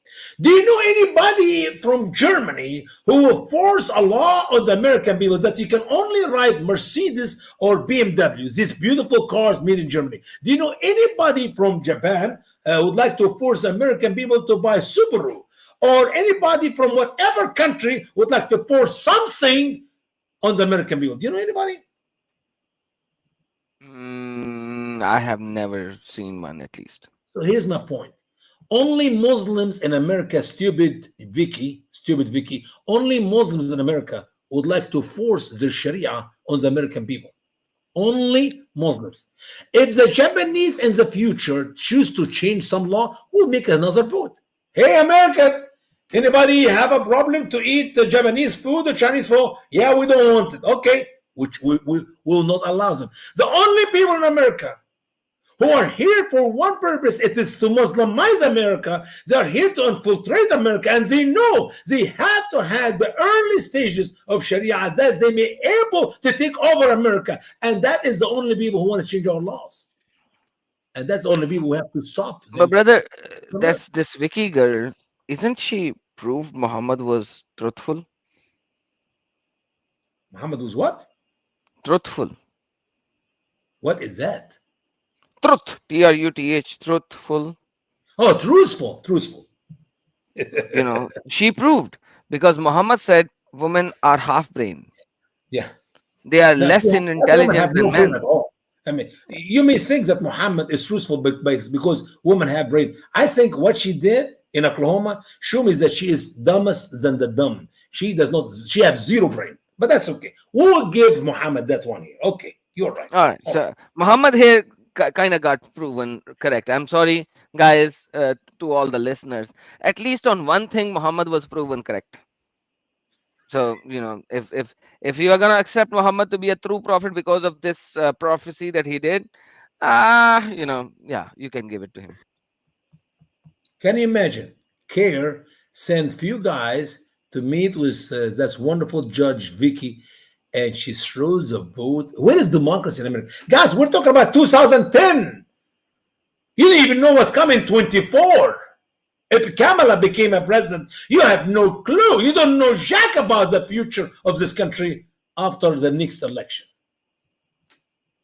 Oh, I forgot about that. The Kamala al-Harris, Binte Harris, actually proves Muhammad to be truthful as well. MashaAllah. Why? Like, she has only 10% of the brain. Like, she can at least walk. Joe Biden can't even walk. Okay, so she can at least walk and climb down the stairs. So I'll give her that. So Joe Biden can't, he can't even climb down the stair or climb down the podium or whatever. So, but like Kamala Binte Harris, she can at least walk down the stairs she can actually walk. Right. Okay, here's the deal. I'm going to prove to you that Muhammad is more truthful than you think he is. Muhammad said there is no hope, there is no success for a country ruled by a woman. Imagine if that woman become a president, Muhammad will be proven worldwide that he's truthful. Why? Because America will be kiss goodbye. MashaAllah. So we are actually proving Muhammad to be pretty truthful today. Only if she won. Only if she won. Right now. Should we not take Shahada now? I'm not. And I'm glad that you will never as well. All right, let's move on because I think it's very important to talk about Sharia finance before we run out of time. How much time do we have, Adam? As long as you want. Man, as long as I want. I can't talk until tomorrow morning. Okay, you can take another half an hour. We gotta finish So, up. all right. Sounds good. Thank you. I appreciate you. I appreciate it. Let's talk about Sharia finance. What do you need to take over a land? You need what? Money. Money is just a beautiful word. Money is power. I desire to devour every hour. Money is just a beautiful word. Anyway, that comes from the movie, the cartoon of Tom and Jerry, the big fat lady when she's singing. Anyway, so here's the deal: Sharia finance. I think Muslims were struggling financially in the early days of taking over America, but thanks be to Allah and Muhammad, now the American people are giving the Muslims all the money they needed to take over America. You didn't hear me, Adam. Let me say it again. I will repeat myself slowly as I talk in the South for the people in the South. You say, you somehow talk too fast. Slow down. I believe Muslims in America 40 years ago, 50 years ago, they're struggling financially. So they needed money from Qatar. They needed money from Bahrain. They needed money from Saudi Arabia. They needed money from the Muslim world. Today, Muslims in America do not need any more money. They got all the money they needed. So when you hear a Muslim doing propaganda commercial, please تبرعوا لبناء مسجد لله. Give donation to build a mosque. That commercial is garbage life from the bottom of hell. You know why? Before the Muslim even thought to build a mosque, they already have all the money they needed to build a mosque from the American people.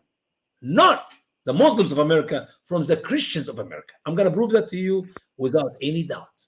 If you have not learned anything tonight, learn that one thing, okay?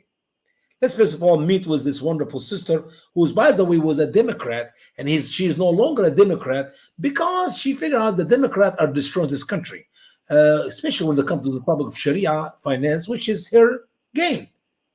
I mean, I don't know too much about finance. That's why I hire somebody to take care of my finance. I mean, if I will do it myself, you kiss Usama, and every time he got goodbye. Okay, so you got smart people. That woman, she's a smart woman. She figured out what the Muslims are doing in America, and she figured out what the Democrats are allowing the Muslims to do in America. That's why she left the Democratic Party and she became a conservative. Oh, mashallah. So she proved Muhammad wrong now. So one lady proved Muhammad right and this proved Muhammad wrong. Okay, continue. That one I know for sure Muhammad is dead wrong. That woman is smarter than any Muslim man in the world. But let's move on. Here we go. Hi, I'm Joy Brighton. As a former Wall Street trader, an investment professor, a Democrat, and an American concerned for my country and way of life, I'm here to break the silence and tell you about more greed and negligence on Wall Street and in Washington. It's called Sharia Islamic Finance, the newest and fastest growing financial market in the world.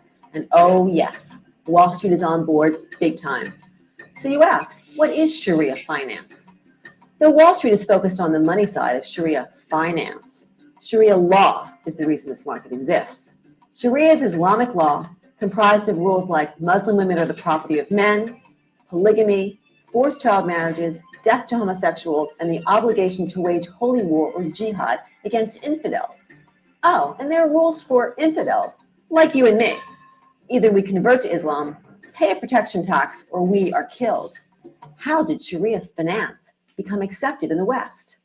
In the spirit of multiculturalism, political correctness, and greed gone way overboard, Wall Street has bought in to a multi-million-dollar advertising campaign coming from the Middle East. They're being told that, quote, Muslims have religious banking requirements, and if you create investments according to Sharia law, 1.2 billion Muslims loaded with oil money will beat a path to Wall Street.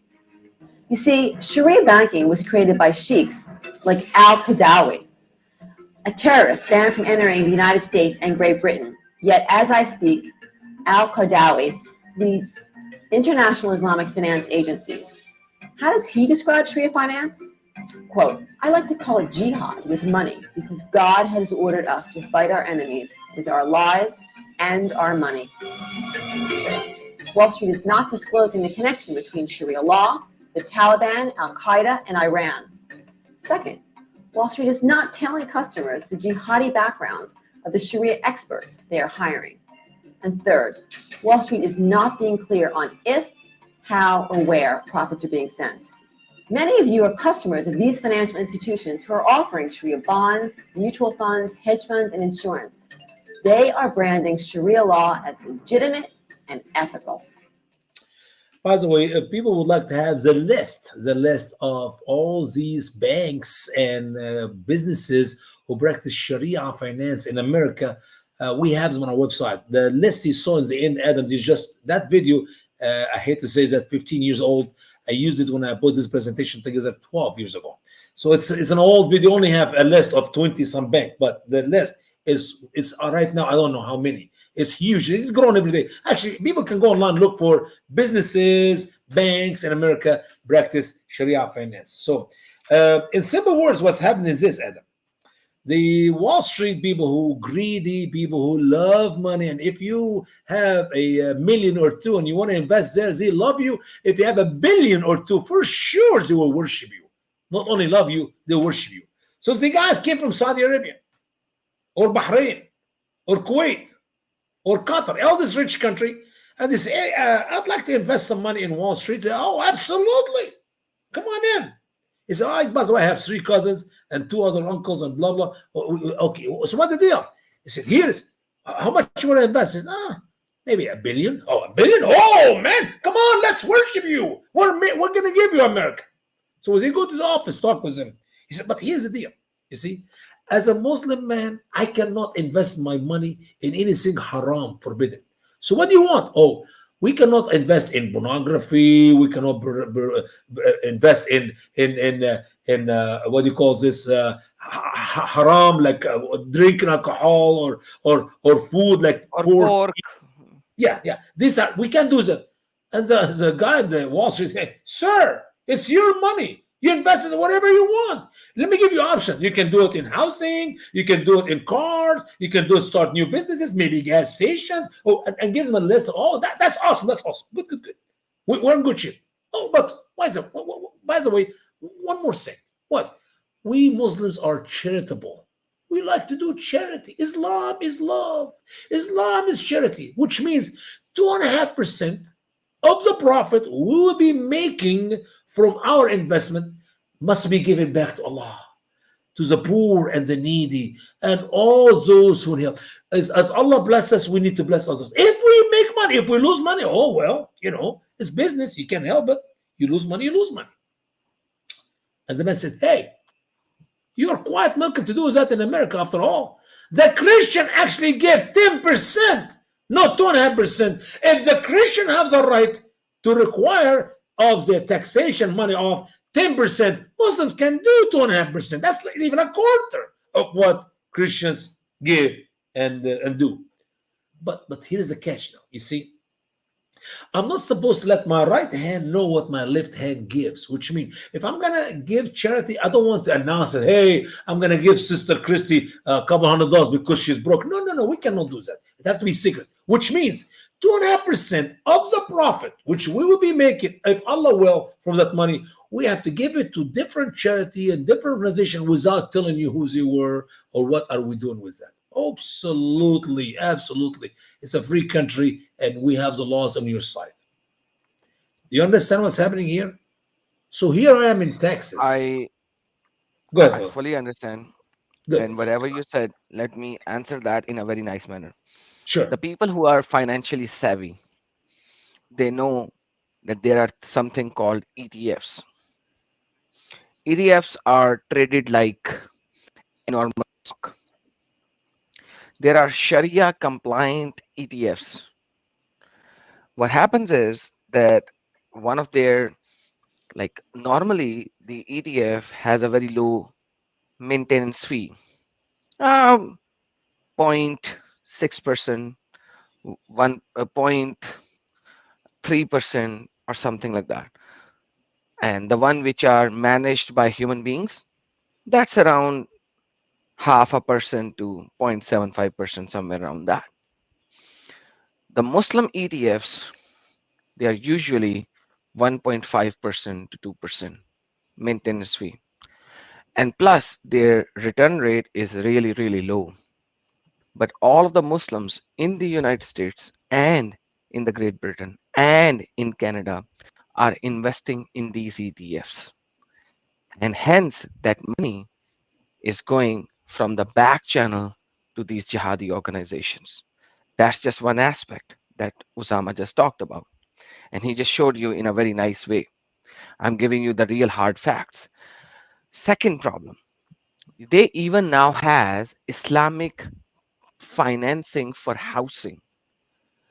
I have seen over 80% of the people lease the house or finance the house from Islamic banking, even though if the market is paying giving you the interest rate on a house of, let's say, 5.5%, I'm just giving you a rough example, these banks will give you at a 6.5%. The difference between 5.5% and 6.5% interest rate will be over 30 years on a $500,000 house will be approximately $400,000 as in total in 30 years. Where is that money going? Are they using the interest in the back end? Because obviously they have to give the APR to the central bank, whatever it is, in US, whatever it is called, federal bank or something, Yeah. or state bank or the central bank, whatever. So they are actually taking the money on leverage anyways. Every single bank, every single lender take the money and spend this in a leverage of 1 to 10 ratio. That's how Mhm. standard banking works. So they are doing the leverage, they are charging the interest, but they are not calling it interest, calling it mudabara. So the term is mudabara instead of riba. So they are doing everything with the Islamic term, which actually does the same thing as in general, but the term is in Arabic. For example, the prostitution in Arabic is called what? You know that, I know that, it's called muta. The Arabic term for prostitution is called muta. As soon as you say muta, it is no longer prostitution, and it's halal for the Shia Islam. For the Sunni Islam, yes, it was halal at the time of Muhammad. Now it is not halal. Now, for the Sunni Islam, you don't have muta, but you have, what is the term? I forgot the term. Zina. No, no, no, no. You have another term, muta and uh, for the It depends. Islam. Okay, anyhow, they have a different term. So at the end of the day, the terms are only changed, the verdicts are only changed, That's the but they concept are of the misyar. Thank you so very much. Thank you so very much. That misyar. The concept is the same. Misyar. Misyar. Oh yeah, It's Misyar. also Yeah, yeah. temporary marriage. Misyar. So the term have been Arabicized, and they don't, like, Muslims don't even know what madaraba is. Oh, it's Islamic banking. Oh, because Underline yeah, Rabba is haram. Rabba is haram. But we can change the riba word is is halal. haram. Yeah, mudariba is halal. So Yeah. at the end of the day, they are doing the same, but now they are financing on the background the Islamic funding, the funds for the ISIS and the Islamic Brotherhood and all that. By the way, one more thing that she said, or Musama said about Qaradawi. You know who Qaradawi is? Yeah. When I play Qaradawi, you guys cry about it. But Qaradawi is one of the largest financer on a lot of ETFs that I know. I know because I was a Muslim. I was a Yeah. Muslim and I know that. And this is Qaradawi. I'm going to play Qaradawi to you.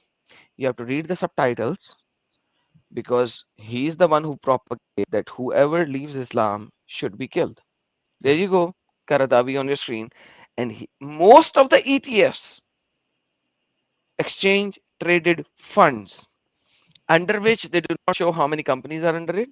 They claim that these companies do not take riba. These companies do not take riba. But once again, you need to understand the fact. Not a single Western company in the world who is a large organization, none of them works on their own finances. They always take loans. Their Sure. buildings are on loan, but once again, they are financing it from Islamic Bank. So now they are not called riba, they are called mudaraba. So the term is different, even though they are doing the same thing. They are taking money on interest, they are taking something extra in return. They are calling it mudaraba, not riba, even though they go by the underlying federal government. If I'm saying correctly, that's fine. If I'm not, sorry about that. I do not know most of the American financing, but whatever the feds said about the interest rate bare minimum plus something for themselves, and that's what they are working. And this is the guy I'm gonna show. He said killing apostasy is very important. Otherwise, Islam would have Would die. died right Exactly. after the death of Muhammad. There you go. يقول الردة لو تركوا الردة ما كان هناك إسلام، كان انتهى الإسلام منذ وفاة الرسول عليه الصلاة والسلام. فالوقوف أمام الردة هو الذي أبقى الإسلام. وفي آية المائدة إنما جزاء الذين يحاربون الله ورسوله ويسعون في الأرض أن يقتلوا أو يصلبوا، جاء عن أبي قلابة وغيره من التابعين إن هذه جاءت في المرتدين، وجاءت أحاديث كثيرة، مش حديث واحد ولا اثنين ولا ثلاثة، أحاديث كثيرة عن عدد من الصحابة يعني في أن يقتل المرتد. حديث ابن عباس من بدل دينه فاقتلوه. حديث ابن مسعود لا يحل امرئ إلا بإحدى ثلاث، الثيب الزاني والنفس بالنفس، والنفس بالنفس، والتارك لدينه المفارق للجماعة. وحديث أبي موسى الأشعري ومعاذ ابن جبل وأبي هريرة وعدد من الصحابة في مسألة So, Imagine this is Qaradawi. yeah. In simple word, Adam, what he said is this. Let me, if you don't mind, if I summarize what Sheikh Yusuf Please. al-Qaradawi said. He's talking about the war of apostasy cannot be stopped, cannot be canceled. If the early Muslim did not have the war of apostasy, there will not be Islam. Islam would have been over. Why? I will tell you a little bit more about that, Adam, if you don't mind. Because none of the Muslim people actually believed in Islam. It was simple. The command of Allah to Muhammad, he was commanded to kill people until they say, not until they believe in their heart, until they say there is no God. We bear witness there is no God except Allah, and we bear witness that Muhammad is the messenger of Allah. So now people look at Muhammad, 60 years old, 61 years old, 62 years old, 63 years old. This is the last few years of Muhammad where Islam was growing back. Why? Because he have more followers who are willing to kill anyone unless they say. So what? We know the man is going to die a year, 2, 5 years from now. Why would I kill myself by the hand of the Muslims? And my wife and my children will be taken to be raped by these savage Muslims. And my home and my land and everything I got will be taken as this wonderful Muslim will inherit it. If I just say the word, what do you want me to do, Muhammad? He says, say, oh, Muhammad. Hear me, Muhammad. Hear me good. I bear witness there is no God except Allah, and I bear witness that you are the messenger of Allah. That man lived. That's why Allah in the Quran said, the Bedouins, the Arabs said, we believe. And Allah is correcting that to Muhammad by telling him to tell them, do not say we believe, but say we surrendered. How is that? He said, because faith never entered your heart. There is no faith in Islam. There is no belief in Islam. There's shahada, which, by the way, a false witness, because none of the people who say the shahada today have heard, smell, taste, see, or touch Muhammad. It's a false witness, according to Sharia. But in simple word, Muhammad died, and all these people at them say, all right, now we're free. Now I can go back to what I used to be. And Abu Bakr Siddiq said, no. And that's when he was quoting what Sheikh Yusuf al-Qaradawi was telling us. Man baddala deeno faqtulu. Whoever changes his religion, so kill him. فَلْيَمُتْ وَهُوَ كَافِرٌ. According to the word of Allah in the Quran, he must be put to death as an infidel. And on with the rest of the verses. Like also the hadith by Sahih Muslim. That is when Muhammad said, the blood of the Muslim cannot be shed except in 3 cases. A man who kill a Muslim, not kill an infidel. You can kill as many infidels as you want. Or the one who commit adultery, or the one who apostate, leave Islam. These are the only 3 cases where the blood of the Muslim can be shed. And believe it or not, Yusuf al-Qaradawi was right. Have they not have the war of apostasy and Abu Bakr Siddiq and those who follow him killed the thousands and the thousands of the Muslim, Islam would have died the day Muhammad died because nobody believed in it. So that is a man who was collecting from America hundreds of thousands, but millions of dollars. God help us. Yeah, I want you to go ahead, Adam, share whatever you want to share because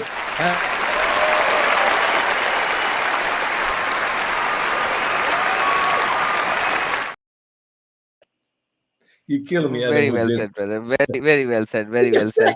Awesome. I don't need to add anything else. There you go. Your presentation is up.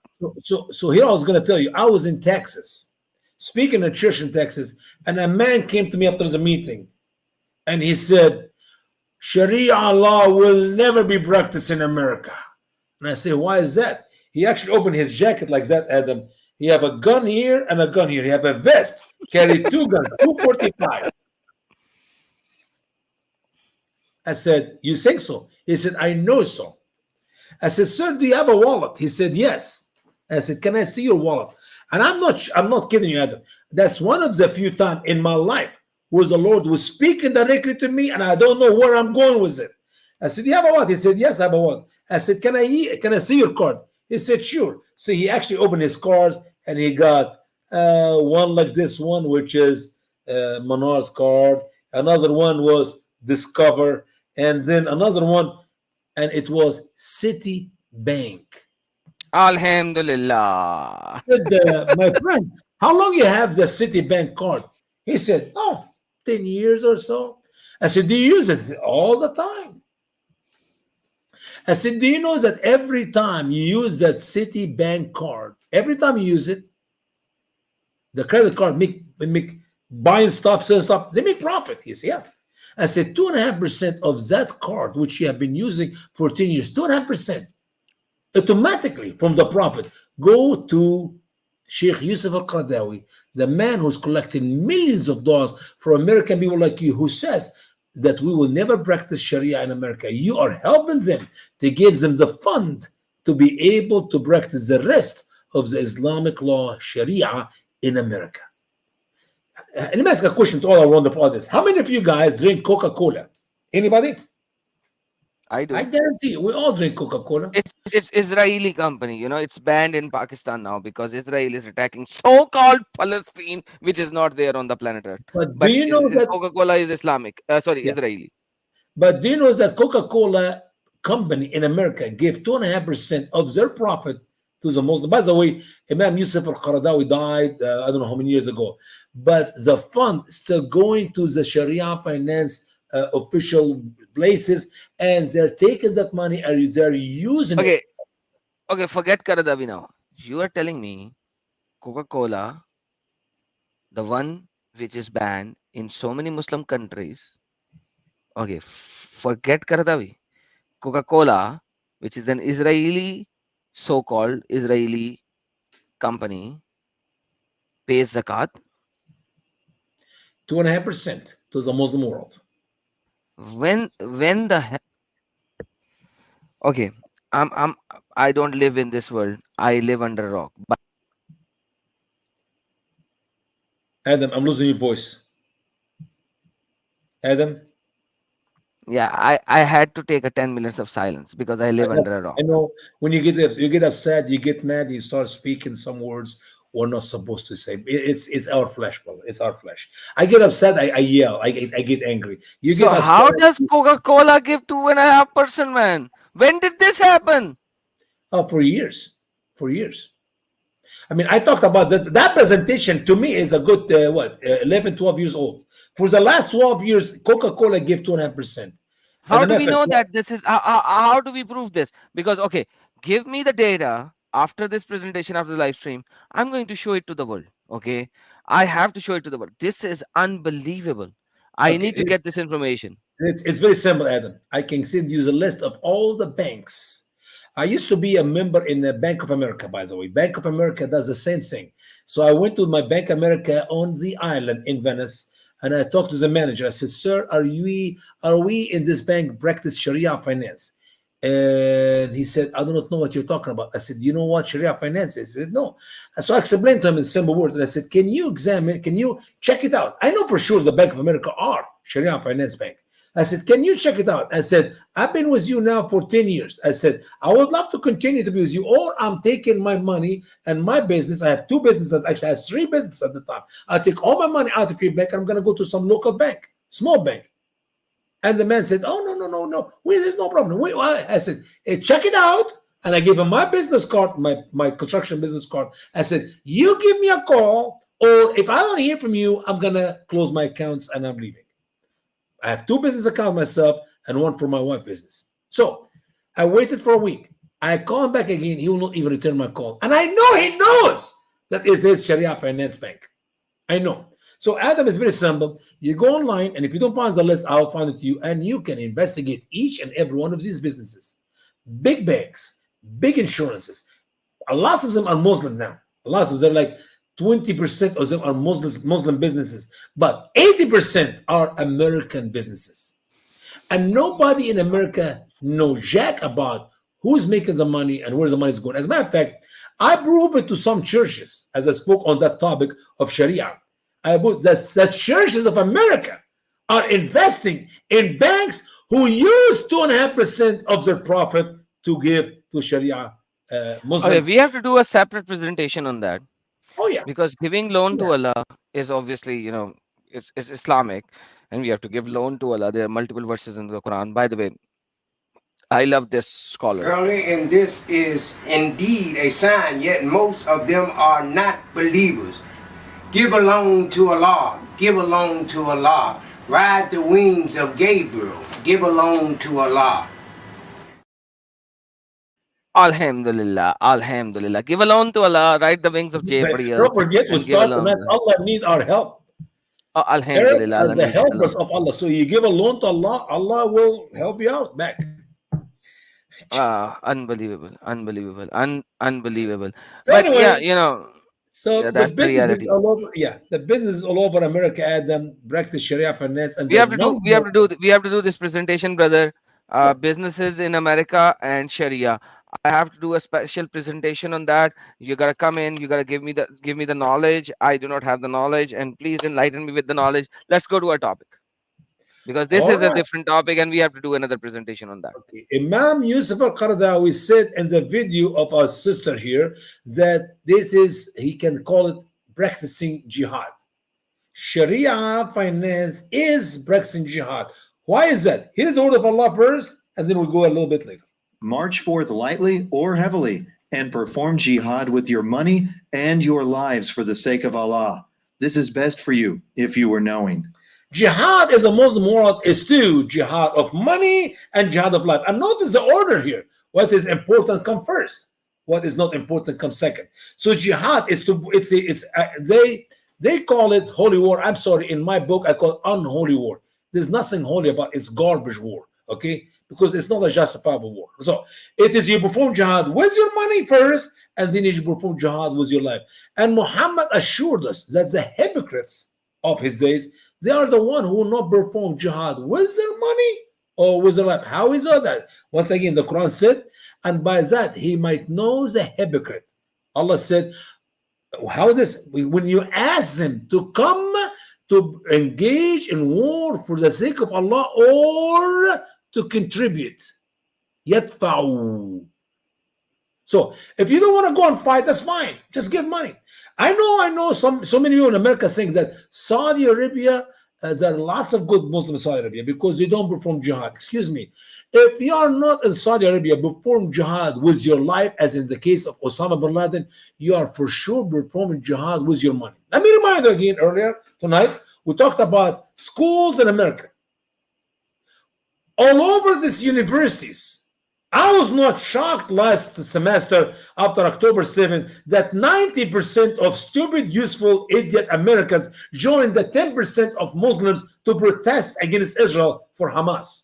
I was not surprised because I know that for the last 20-some years. Because we got in every school in America Muslim students from all over the world, not just from Saudi, from all over the world. And Saudi made a deal.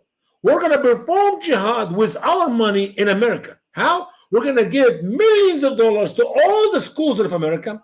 And in these schools, we're going to be teaching courses on Islam for every student in America, Muslims or not. And then we're going to send our youth to go to America to study. After all, we're giving lots of money for these colleges. And these colleges will sell their wives for the Muslim men to sleep with. I'm talking about big name of people in America will give their wives for some Muslim to sleep with as long as they have the money. They will sell America, they will sell their wives and their daughters. They care less. Let me say it again. These Americans care less about that country as much as they have the money. Average college in America have millions and millions of dollars to be invested. It's like, why even charge students, American students, tuition to go to school when you have millions and millions of dollars in your banks? Why are you making school even more expensive? But because you got lots of money. It is business. They sell their soul to the devil. The love of money, as the Bible said, is the root of all evil. So now we got Muslims from the Muslim world coming to America, investing their money as a type of performing jihad. They got Muslim students from all over the world to come to Southern America, and they infiltrating America through our school system, which means they're going to be marrying to our students, which means they're going to be raising Muslim babies, which means we're infiltrating America through one door, which is education door. And Adam, I can show you the infiltration in everywhere you go in this country. It doesn't matter if you turn north, south, east, west. Muslims are infiltrating America. Do you know we have a Christian college in America? It's called Liberty University. It's in Virginia. Huge school. I mean, all Christians go to that school. Ready for that? So I was talking to one of the great professors there, and he's bragging about his school, brother Usama. Now we got lots of Muslim students come to America, come to our school. Liberty University? He said, yes. And I think that the school here we're going to have a great future to share the gospel with these Muslims. I said, how many of these students, Mr. Professor, I'm not going to mention his name because I'll be gossip, how many of these students became a Christian? I mean, they got baptized and attend the chapel services and become a Christian. So he said, well, you know, it's only been a few years. I said, let me ask a question. How many of the students became a Christian? And he had no answer. And I said, okay. How many of these Muslim students are walking on your college campus holding the hands of your Christian students? And that's when he knocked his head down. He have no answer, and he knows what I'm talking about. I said, sir, your Liberty University have done the greatest stupid decision ever to be made. It used to be a Christian school. Now it is a place for the fox to come and eat the chicken. You're supposed to be protecting the Christian. Now you bring the fox in your buildings, in your school, to be married to the Christian ladies. These Muslims you have in your school. A Muslim lady will be marrying some of your men who will convert to Islam, and a Christian and a Muslim man will be marrying your daughters who will be converting to Islam. This is a reality. They are taking over even Christian schools in America. And I have no idea how many millions of dollars Liberty University get from the Saudi Muslim world. But in simple words, it is performing jihad with their money. And in the near future, Muslims in America, Muslim America, will be performing jihad with their lives, meaning they will die for the sake of Allah to wipe out the American people from the face of the United States of America. I hate to say that, but that is what is coming. And we're going to stop here, Adam. We're going to stop here, yes. And let me add something over here. We're going to go to Sharia or culture next time on our Monday stream at 6:30 p.m. Eastern Standard Time. Every Monday we go live 6:30 p.m. Eastern Standard Time. Every Thursday we go live 6:30 p.m. Pacific Standard Time. These are the two times that I go live on my English channel. You are please, guys, please join in, share the stream, learn and inform others. By the way, when you talk about this Liberty School, brother, long time ago when I left Islam and I was researching Christianity, I contacted them. That's a very huge university. We know that even in Pakistan and other parts of the world. And I was like, I wanted to learn and understand. Can you give me some kind of a scholarship? I left Islam. I've left Islam and I want to learn Christianity and I want to see what it is. And you know what?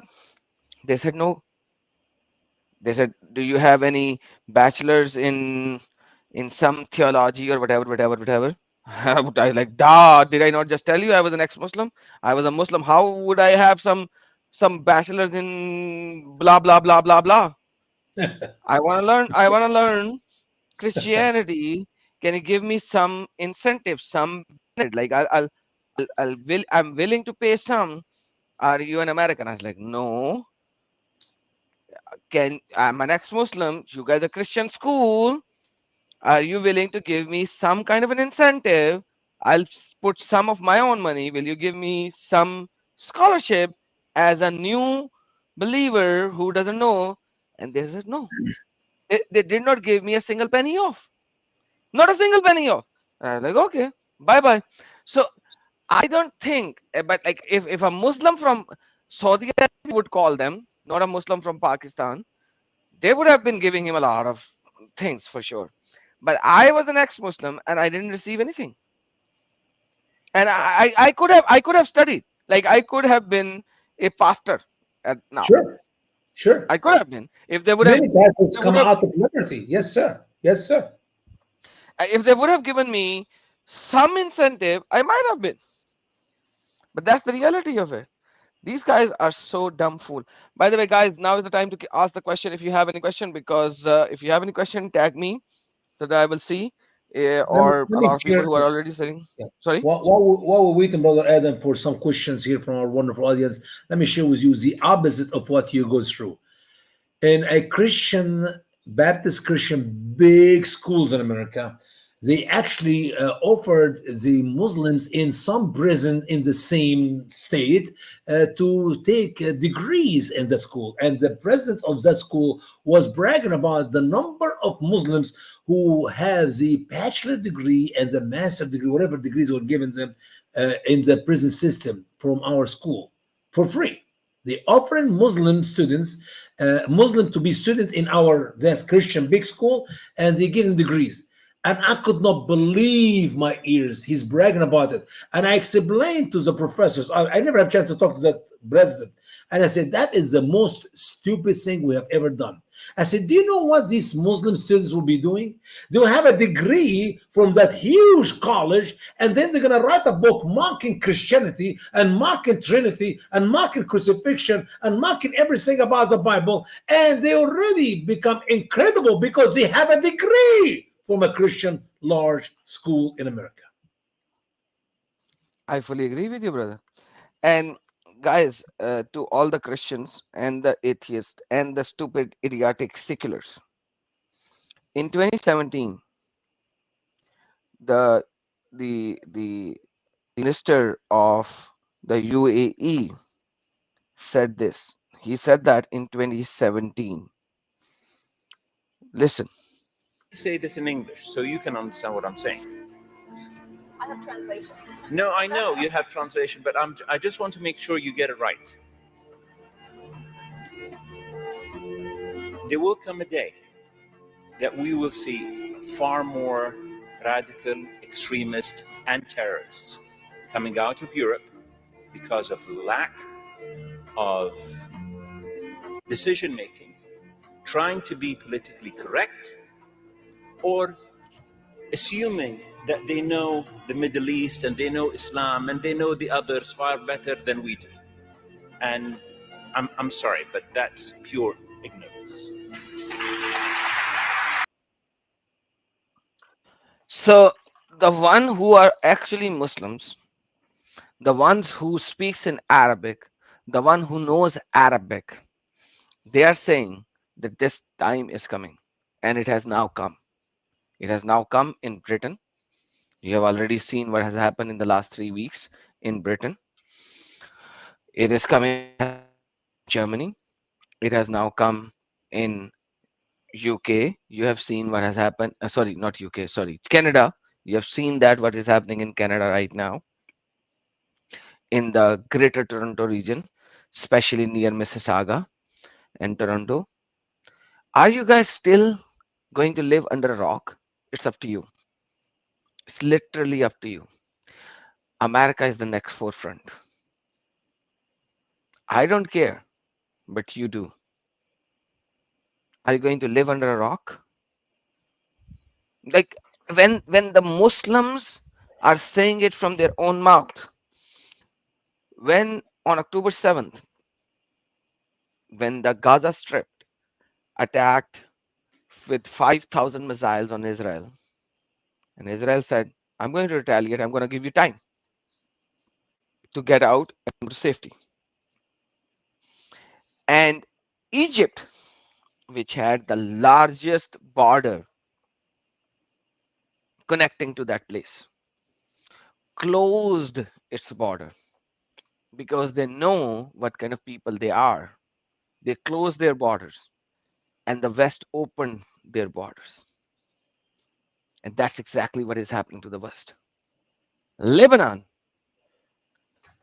Jordan, Syria, who are the next door neighboring countries who attacked Israel on the Yom Kippur War, on the 67th War, Sixth Day War. 11 countries, including Saudi Arabia, attacked on Israel in the last 50 years, sometimes collectively, sometimes separately. Yet, they are not willing to take a single Muslim from that area into their country. And these brain dumb fool Europeans have gotten them in.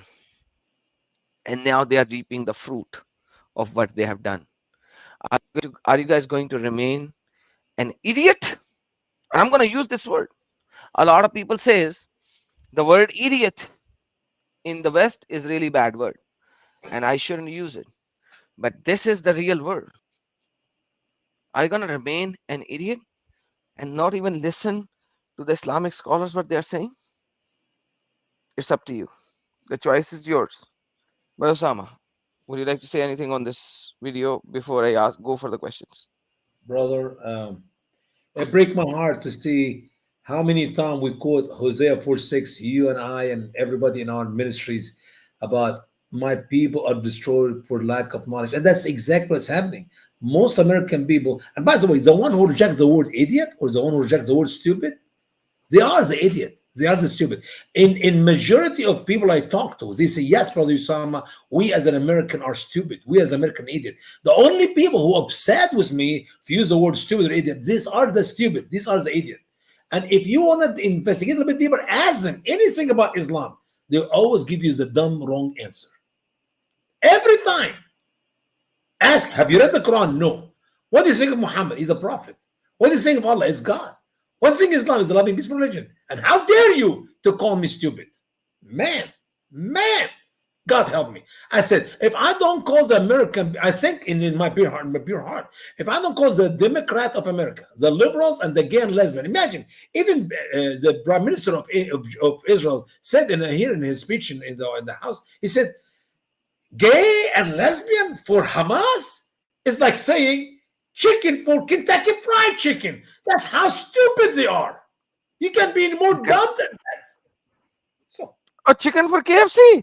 Hey, brother, this reminded me of my song.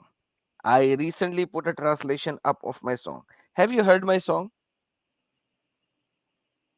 Which one? My song is called I'm Adam. Have you heard this song? No, I want to hear it, man. You kidding me? Okay. So I'm going to play this song, but because it's in Urdu and Hindi, so you might not be able to comprehend all, but I have put subtitles on it in a way that it is in the song. So you can watch the song while reading the English. So it will be something like me who's watching an Arabic video and trying. So let me listen to this beautiful song. Go for it. All right, there you go, guys. Let's listen to this song because Osama said chicken KFC, and that's part of my song. I'm gonna play my song. It's there in my videos. And guys, please subscribe to Osama's new channel. It's called Usama Way, and he's gonna do some live streams there. I'm gonna go there as well, and we're gonna have some fun there as well. But Amen. right now, just subscribe to it. And Sam, I told you, put a small video there. You haven't done that yet. I'm We gonna, will. I'm We gonna, will. Lord's willing. I'm gonna go. I'm gonna go. Come to you, and I'm gonna kick your soda because I know you love your soda. By the way, guys, Usama has a dog, and his name is Sauda. And don't tell me Muhammad's wife name is Sauda as well. I already know that. Let's listen to our song. All right.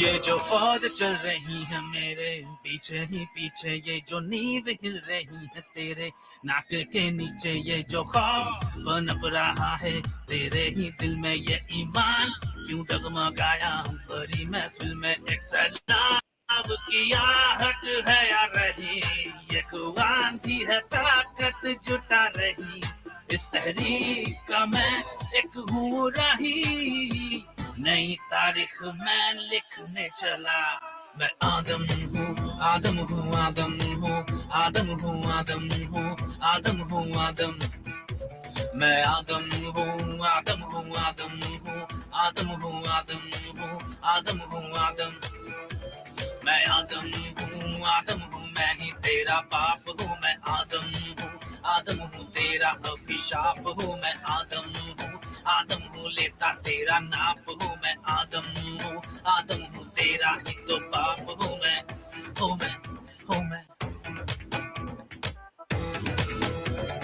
तेरा ही तो बाप हूँ मैं।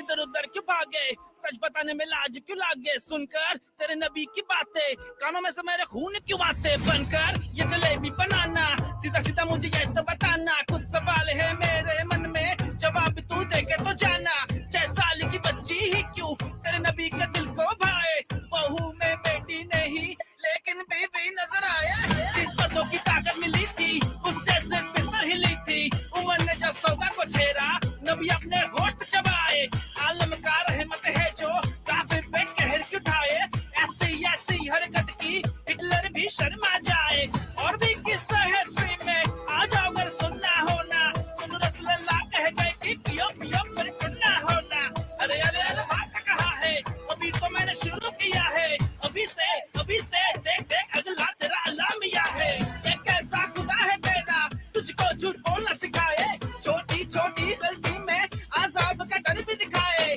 चुपके से घात लगाना हथियार तुम साथ ले आना, रास्ते में काफिर मिले तो वहीं पे उसका गर्दन उड़ाना, ये कैसा खुदा है तेरा ऐसी नफरत जो सिखाए, हम उसको ना माने तो हम कथा कुत्ता नजस कहलाए, तो बीपी तू भी सुन ले खुद का हक खुद से चुन ले, मत तुझ पे हाकिम नहीं तू अपने लिए किसी चार को चुन ले, आधा दिमाग आधा शहादा आधी जायदाद का वादा, इस्लाम में नंगी हो तुम कपड़े जब ना पहनो ज्यादा, फिर भी दिफा करती हो मजबूरी ऐसी कैसी, आलम कुछ ऐसा है लाइक चिकन चिकन जिनके यसी, गुमराह करे जो तेरा ईमान है तेरे कुरान से साबित कर दूं तेरा अल्लाह ही शैतान है।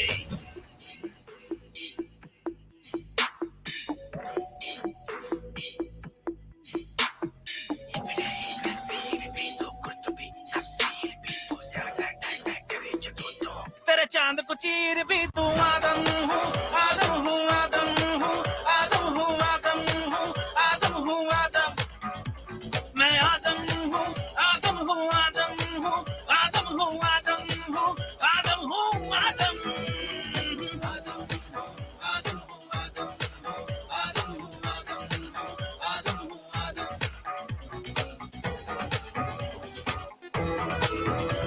दिल भी टूटा गाँव भी छूटा घर वालों का साथ भी छूटा, जिसको मैंने सच माना था वो सारा वहम था टूटा, राह में मैंने दीन को छोड़ा ऐसे खुदा से नाता जो तोड़ा, दरिया आंसू आंख से निकले मैंने अपना वतन भी छोड़ा, जो गरूर मेरे सर पे चढ़ा था आग में जल कर खाक हुआ था, ऐसे रसूल को सर पे चढ़ाया शर्म से मेरे सर वो झुका था, आज मैं जो हूँ तेरे लिए बस बदनसीबी हूँ, टुकड़ा के अंधा ईमान तेरा मैं सच्चाई के करीब हूँ, आसना लालच जन्नत का दोज़ख का डर छोड़ दिया था सर कलम का तूने फतवा चढ़ाया कलम को मैंने हथियार बनाया हमारा क्या है हम तो भाई आए हैं इस दुनिया में फिर कभी ना कभी चले भी जाएंगे बस कुछ हमारी बातें याद रह जाए लोगों को कुछ लोगों का भला हो जाए तो हम अमर ना हो गए तो हम तो इसी में अमर हो जाएंगे कि लोगों को कुछ नफा पहुंच जाए लोग कुछ फायदे में आ जाए और क्या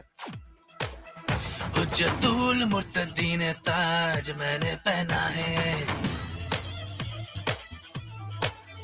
हुज्जतुल मुर्तदीन ताज मैंने पहना है कफने मुर्तद ये मेरा गहना है एक सलाब की आहट है आ रही एक आंधी है ताकत जुटा रही इस तहरीक का मैं एक हूँ रही नई तारीख में लिखने चला आदम हूँ आदम हूँ आदम हूँ आदम हूँ आदम हूँ आदम हूँ आदम मैं आदम हूँ आदम हूँ आदम हूँ आदम हूँ आदम हूँ आदम हूँ आदम ला इलाहा इल्ला आदम ज़ाहिर रसूल आदम ला इलाहा इल्ला आदम ज़ाहिर रसूल आदम ला इलाहा इल्ला आदम ज़ाहिर रसूल आदम ला इलाहा इल्ला आदम ज़ाहिर रसूल आदम ला इलाहा इल्ला आदम ज़ाहिर रसूल आदम ला इलाहा इल्ला आदम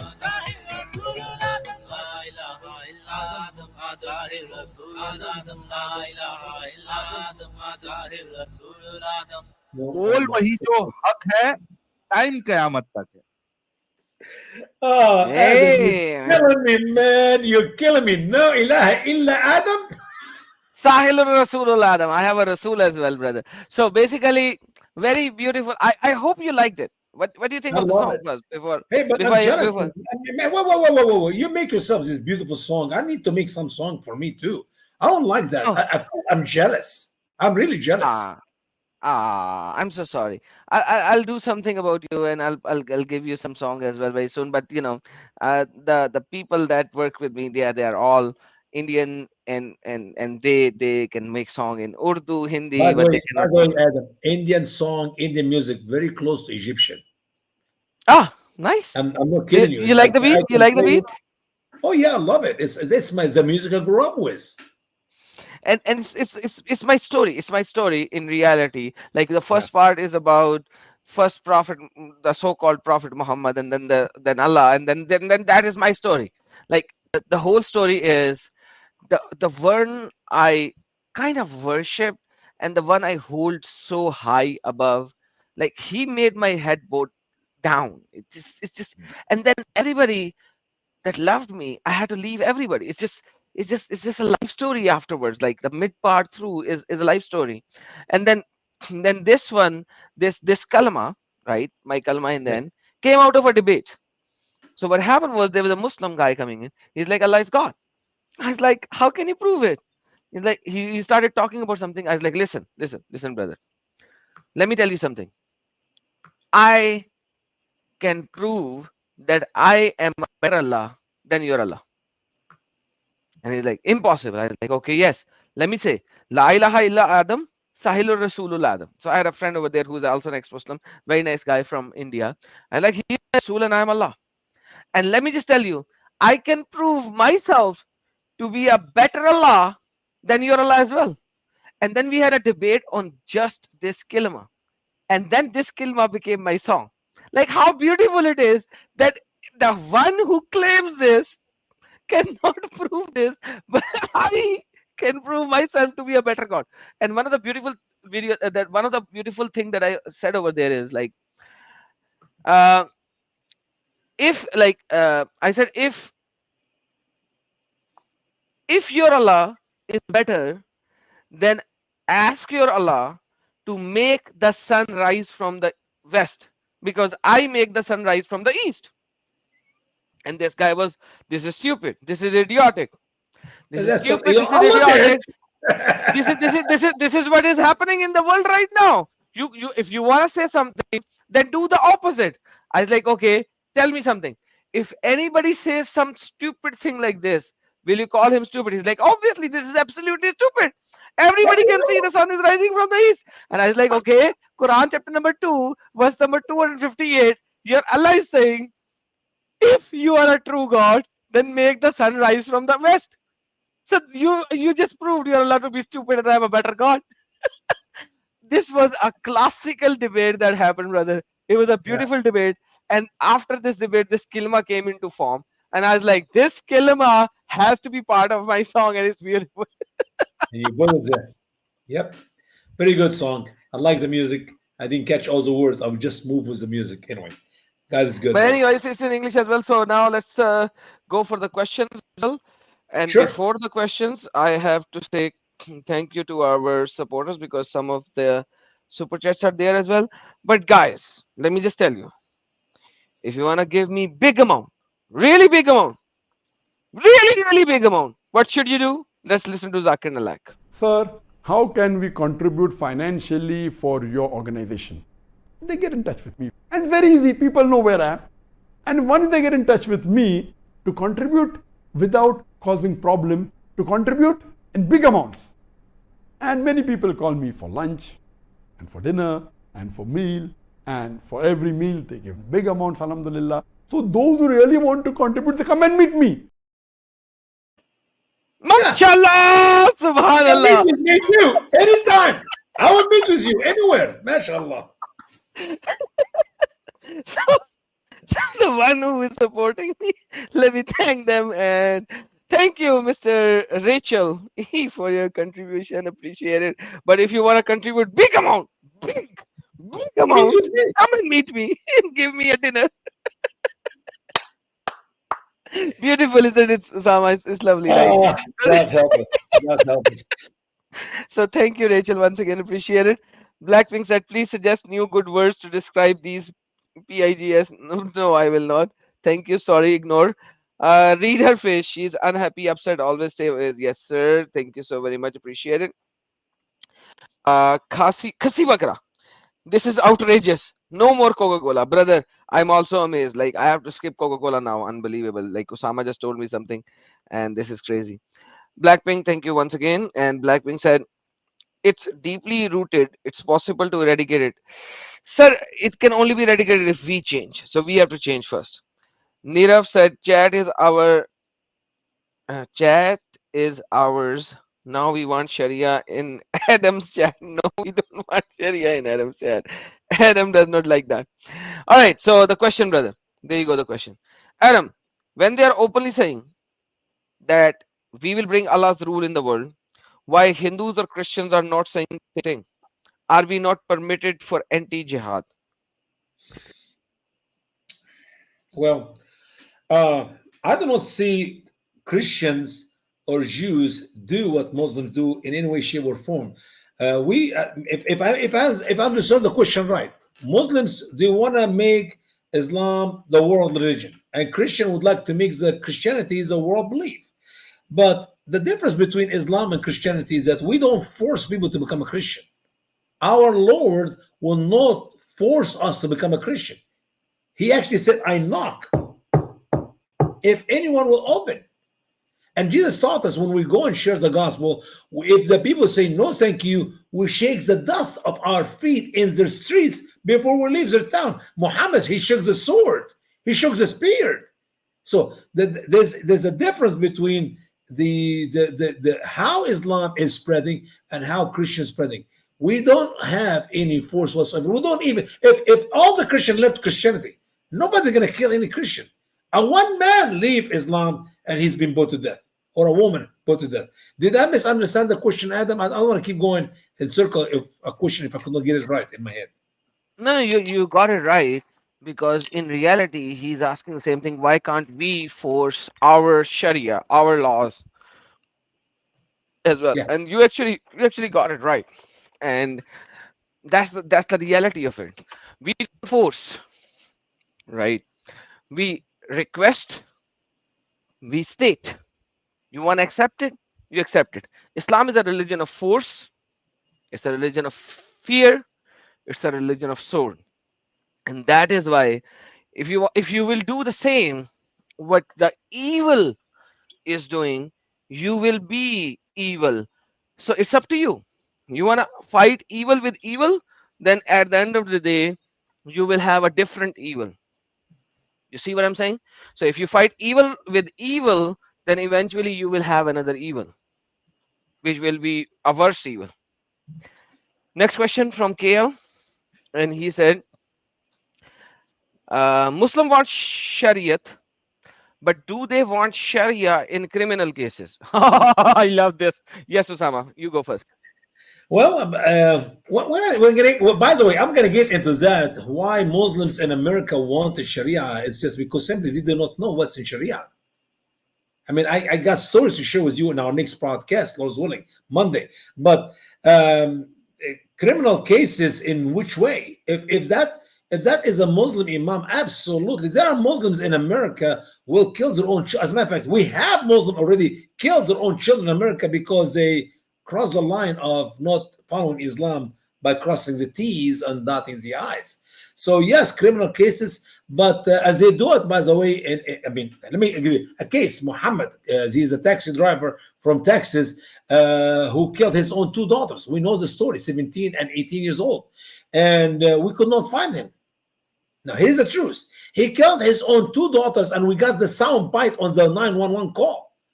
My dad shot me. My dad hurt me. Pa, pa. And my dad shot my sister. And on one more bullet, pa. And she was gone. He shot her, but he killed her. The second shot, after he killed his sister, he killed her. Now, Mr. Muhammad, the taxi driver in Houston, Texas, lived in Texas for another 11 years, whatever, how many years. And he was never caught. We saw it. He overseas. I saw it. He did it near the airport. Most likely he jumped on the airplane and he's gone. That was the end of it. No. He was living in Texas. He was living in Houston. He was in the mosque with all the Muslim believers, and he's in Houston with all the family members who knows that he's alive, who knows that he must be arrested for killing his two daughters. But they protected him. So yes, Muslims want Sharia in America, even to protect the men who kill his own two daughters. Shame on the Muslims of Houston. But most American people do not know that. They think, there are good Muslim people in America who will not want Sharia. No, they want it. Leaders of Muslim America, and Muslims are very smarter than we think they are, because they're not going to fully practice Sharia, as we're going to talk about it next podcast, in one way. They're going to go slowly. Remember, we put the frog in the warm water and we stopped it at 80 something degree. Wait until we see the frog later. Wait. And by the way, let me expand this. Usama gave a very good example. So majority of the Muslims in the India, because KL is from India, I can see that they want civil Sharia, but not the criminal Sharia, because criminal Sharia will put them in jail and behind bars, or they be kind of crucified, or their hands will be cut off. Like for example, they drink alcohol, but they don't want the criminal Sharia to be there, because if they are drinking alcohol, they will have 80 or 60 or 50 hunters behind their backs. If they've caught in stealing, their hands will be chopped off. So they are manipulating this game. And in the West as well, they are starting with civil Sharia as well. But eventually, the ones who are truly devout Muslim, Usama already gave the answer for that. Sure. Now, ex-Muslim Sayyida Glory said, back then I was also secular. Sayyida, you were not secular. You were kind of a moderate Muslim. Now you are an ex-Muslim. Welcome, and peace of Christ be with you as well. Amen. Nishat Rao said, Aram bhai, why would you become a pastor when you are much higher than God for us? Thanks to that institute that rejected your offer. Brother, I have always said, don't put me in any higher rank than the lowest of a human being. I've said that many times in my Urdu streams as well. I've said many times in my English streams as well. I know you guys love me.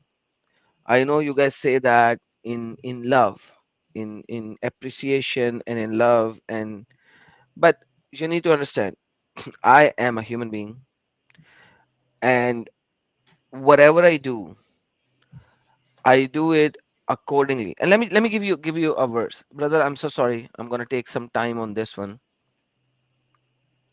And uh, all the laws are in capsulated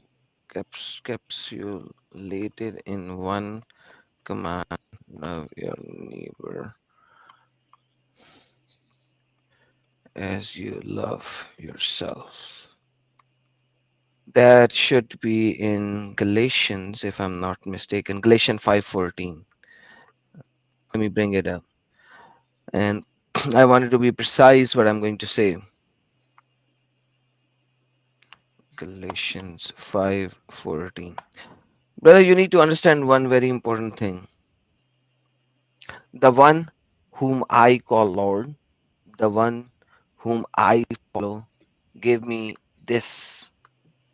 And it says, for the whole law is fulfilled in one word, in this: you shall love your neighbor as you love yourself.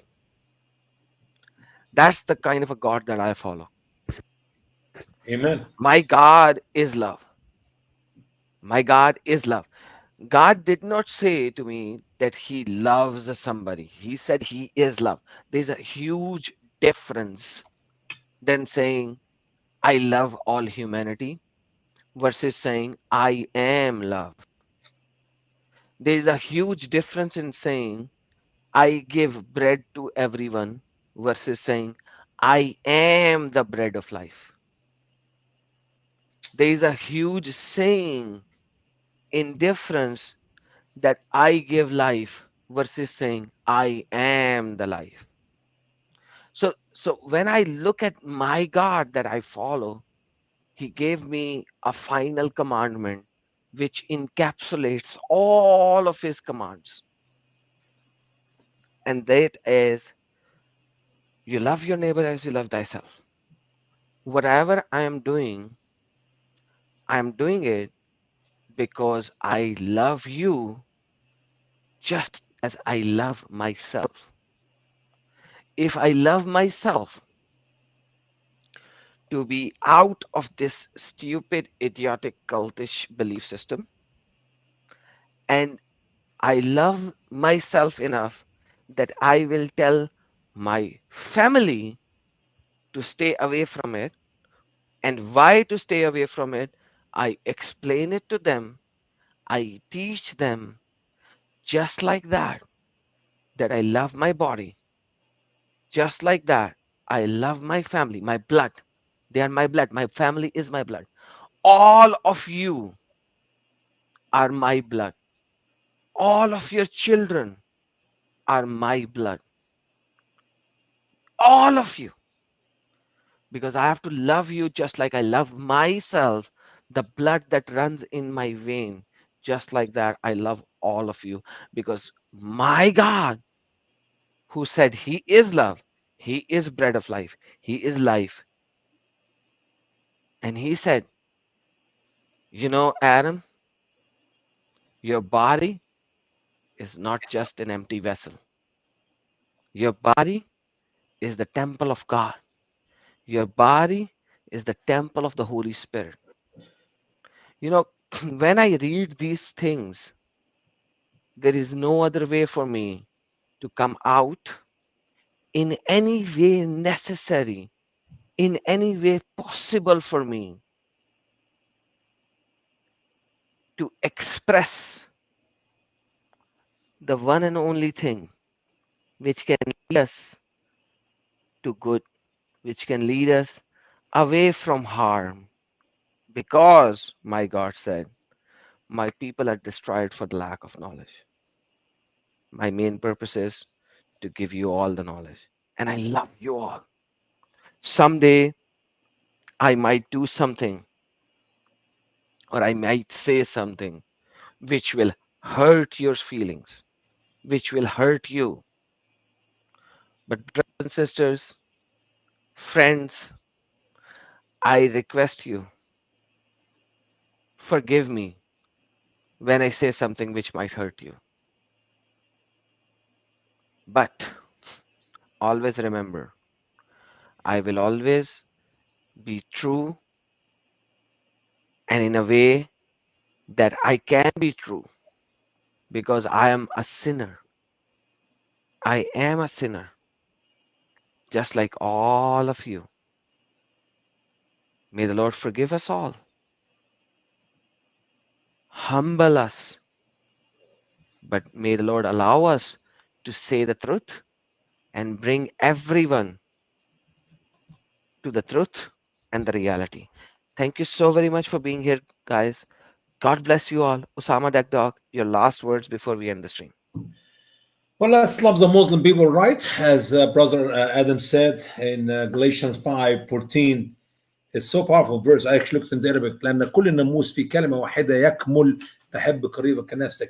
Love Muslims is very important. Sadly, so many people in America, as I've seen it in the last 15, maybe actually 20 some years since I started the ministry, lots of people in America love the Muslims, but they don't love them as themselves. They love the Muslim to give them America. They love the Muslim to give them jobs in America. They love the Muslim to help them in any way, shape, and form. But you don't love the Muslims as yourself unless you give them Jesus. And I believe that's how we can live the Christian, all the laws. You love Muslim as yourself, leads them to heaven. Don't love them for hell, because there are plenty of Muslims that have been living in America for years, and nobody shares the gospel with them. Nobody told them the truth about how wrong Islam is, how savage Islam is, as we have done just in the last two broadcasts. That is not loving Muslim. You love the Muslims, say you're wonderful people, you're good people, continue to be as Muslims and die as Muslim and burn in hell for eternity as Muslim. That's not love, that's hate. Let's love Muslim for Jesus. Let's love Muslim for their eternity to be with us as we are Christian. We're going to love them like we love ourselves. We're going to love them to lead them to Christ. And it's a lot of work. It's not easy. It's not easy. Get the, if you can, I don't know, Adam, can you get this from the icon here? Let's see. Can you get this one here? I have it here for time. You can click on that one. We got enough time here, praise God. If you can click on that QR, whatever you call this thing here, you actually be able to get that entire book. It's called Consider the Evidence. As a matter of fact, let me give you another good icon. Here, what? One more, 4 here. Help yourself with these 4. If you can get them, here we go. I'm reading them. And you can download lots of material. This is written to lead Muslims to Christ. I hope you can use your phone to go on this square and get information. More considers the evidence of our Christian faith. So let's love the Muslim people, right? Lead them to Christ. So now you got that book for free. These videos for free. And if you need that book, it's beautiful, 52 pages. If you live in America, we can afford to send you. It's only cost $1. It's 52 pages. That is just the cost of making it. Our ministry does not make money from this booklet, like the green booklet and the red booklet. They're available on our website. And this booklet also, we don't make money. This costs 50 cents. 50 cents. It's called The Straight Way. And I'm sorry, I have green screen behind me. The Straight Way to Eternal Life. That's how you lead the Muslim to Christ. And for the Muslim, we think, Islam is love, Islam is peace, and you guys wrong. Here's another booklet also for 50 cents. So believe it or not, if you live in America, for $2, you can get all these booklets. Of course, whatever is the cost for shipping. We don't make money out of it. And if you need it and you don't have the money, we'll send it to you for free. We'll be happy to send you for free. But if you want to kind of help with the cost of making it, we need to love the Muslim people, right? By leading them to Christ. And you already have, as a matter of fact, when I print these next time, I'll make this square Q, whatever you call it, QR, so people can download it for free online. The only reason we sell it for 50 cents is to cost. By the way, let me just say, Usama Dakdok, your other, she's there, still there, right next to you. Yes. Can she send the link of your website right here, right now? Please? All right. She sent it right now. Send the link where you can download these booklets. If you send the link, I can show it right now. So Usama Dakdok will going to send the link in the right now for these booklets, and I'm going to show it. But we have another super chat from our brother Nishat Rao, and he said a very good thing, and I want to answer that. He said, bro, God never solved my problem of my life in the past 9 years, but your streams did. I'm married to a Barelvi, which is a subsect of a Hanfi Islam from your country. I meant something when I said that. Brother, Very, very good. Very, very good. That's an awesome statement. I love your statement, Nishant Rao. Love it. Love it. Nishant Rao, brother, I love you. You know that. And I'm doing everything possible to get these Muslims out of this cult. You know that. Amen. And I'm glad that I was the instrument to get your wife out of this cult. Brother, lovely statement. Let me tell you something about myself.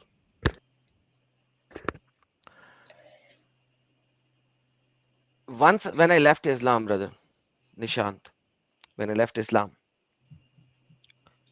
and I became a agnostic, I had no desire to spend time and effort on spreading the information why I left Islam. None. Zero. Nada. Why? Because I knew that every single hour that I will spend on YouTube to spread this information will cost me at least 2 or 3 times the money that I can make by not going on YouTube and doing my freelancing work. You don't know me at this moment, but when the time will be right and you will still be listening to me, I will show you my financial statements and I will show you my tax statements. And then I will show you my YouTube income of the first 2 years and then the peak of my YouTube. And you will be able to see that on the very peak, I was still making more money per hour by not doing YouTube. So if I'm doing something, it's because of the Bible that tells me love everyone. And in that love, in that statement of the Bible, I'm sharing my love to everyone. And the way Amen. of my love sharing is to give everyone the data that I have accumulated. I have to study every day to give you more and more information. So even though that you say that God did not solve any of your problem, indirectly God used me to solve your problem. It's the spirit in me, like I said, the spirit, the Holy Spirit, which is God, lives in me that convicted me to come out and do this. A lot of people might be doing it for a lot of different reasons. Yes, they are. But for me, it's the conviction that the God put inside me to do this. Actually, in reality, I'm losing money at least 1/4. Like I'm getting 1/4 of the money. So I'm losing 3/4 of the money per hour that I spend online because you know that I spend more time on other channels than on my channel. So I lose 3/4 of a money per hour by not doing my freelancing work and doing live. Why? Because of this particular reason. If I'm poor, I'm poor because I'm doing this and not the other thing that I can do to make money. That's what I'm saying. So in reality, it's the God who convicted Amen. me. So it's Amen. indirectly. God does not come directly and say something to you. He uses people because we are his people, we are his temple. You don't believe in God, and that's perfectly fine. But you should believe that it's the God in me who made me do that because otherwise I wouldn't have been doing it. Imagine nobody knows me. Nobody can come to me and give a prostration in front of me. Nobody comes to my house and give me like throw money on my head as sadhka. You know, we are from Pakistan and India. We throw money on each other. And that money doesn't go to that person. That money goes to the poor people at that particular time because that's sadhka money. So we do these things. We praise our people in Pakistan and India. You know that very well. Nobody comes and do that to me because nobody even know who I am. I'm walking down the street next to you and you won't even know who I am. I'll be just another guy. My face is hidden, my identity is hidden. So in fact, whatever I'm doing online, it's not giving me fame, it's not giving me anything, but rather there's always a fear that if I'm known, somebody might kill me. So what's my purpose? So it's not giving me more money than I was earning. It's not giving me fame that I already had. So what is the purpose for me to do this? That's the conviction and the verse that I showed you. Love your neighbor as you love thyself. Amen. You have your way of looking things. I have my way of looking things. But I'm giving you the evidence of my way of looking things. God bless you, my friend. God bless you and have a blessed time. Have a blessed day. Have a blessed evening. And thank you, Adam Swanger. Take care. Love you all. Yeshua Akbarul Akbar Azim. Azim.